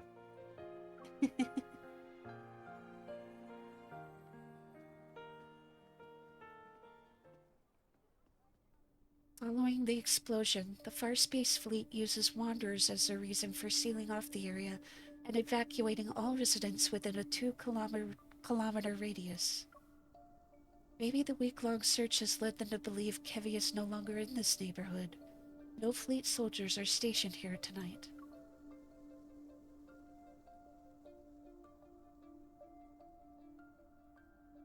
The charred ground reveals several sets of footprints, all disorderly. Many have passed through this place. Kevi. As I enter a backyard, I see a scorched swing and a slide that's been reduced to a metal frame. I pause before carefully tugging Lucia's tail. If Kevi is still around, he might hear this. After a few minutes, I notice faint sobbing. Suddenly, a familiar energy fluctuation ripples through the air. Behind the shrubs, a tear in reality, around half a meter wide, materializes. A timid little boy emerges. He's hesitating. Realizing I'm not his sister, he tries to run away, but I quickly call out to him. "Wait! Mia sent me!" The boy freezes. He turns around, but his head is still lowered. He's unwilling to meet my gaze. You shouldn't come any closer. Don't look at my face. Have I become a monster? Granulated crystals seem to be growing around his eye sockets, almost engulfing his whole face. A few months ago, I saw this sort of phenomenon in the N-109 zone with those monsters and in Chansha City. Maintaining my composure, I touch the crystals on his face. A sharp pain shoots through my palm, but the growth stops. Just as I thought. I've seen this before. You're not a monster. You're just ill and need to get treated as soon as possible. She's recovering in the medical center, and after the surgery was over, there haven't been any problems. I take Kevi's hand and wipe away his tears. Right now, she's worried about you. Kevi, can you tell me what happened on the day of the explosion? How did you manage to stay hidden? The secret base you have with Mia. Comforted by my words, he stops sobbing. Slowly, he withdraws his hand and reveals something to me. In the center of his palm is a tiny crystal fragment. This is... Familiar energy reverberates in my heart and I slowly exhale. It's the last spatium core fragment we've been looking for. When the explosion happened, Mia and I were playing hide and seek. I was in our secret base while she was outside. She couldn't find me. I was hiding for a couple of minutes. Then I heard a loud bang and blacked out. I was protected by this thing that Mom and Dad left. Kevi looks down at his palm. The protocore fragment emits a gentle, soft glow. Your parents left this? Yeah. They also said I need to take care of Mia. And that I shouldn't be found and use this to hide whenever I'm in danger. So this fragment can create a space. The secret base you and Mia talked about. Lowering his head, he nods. After the explosion, I slept for a long time. And when I woke up, I wanted to find Mia, but there were people outside looking for me. Who were they? I don't know, but they were dressed like Mom and Dad. Mom and Dad said that when they're not around, I shouldn't trust those people or go with them. I can't trust anyone. This must mean Kevi's parents knew there were people in the fleet who wanted to harm them. I bet other groups are also involved. At this point, letting the fleet find Kevi might not be for the best. I touch the black crystals on Kevi's face. He slightly flinches from the pain. But even if we only consider his health, Kevi can't stay here anymore. Maybe having him leave Skyhaven temporarily is the only way to ensure his safety right now. In that case, the Hunters Association, which has been kept out of these events since the beginning, will be a reliable safe haven. I know you're in danger, and that you really want to see Mia now. But you need to keep this fragment safe and hold on for one more day. I'll make the necessary arrangements and return to you as soon as I can. Kevy is quiet for a moment, then he pats Lucia's head and nods. Can you tell Mia something for me? I'm okay. Tell her not to worry.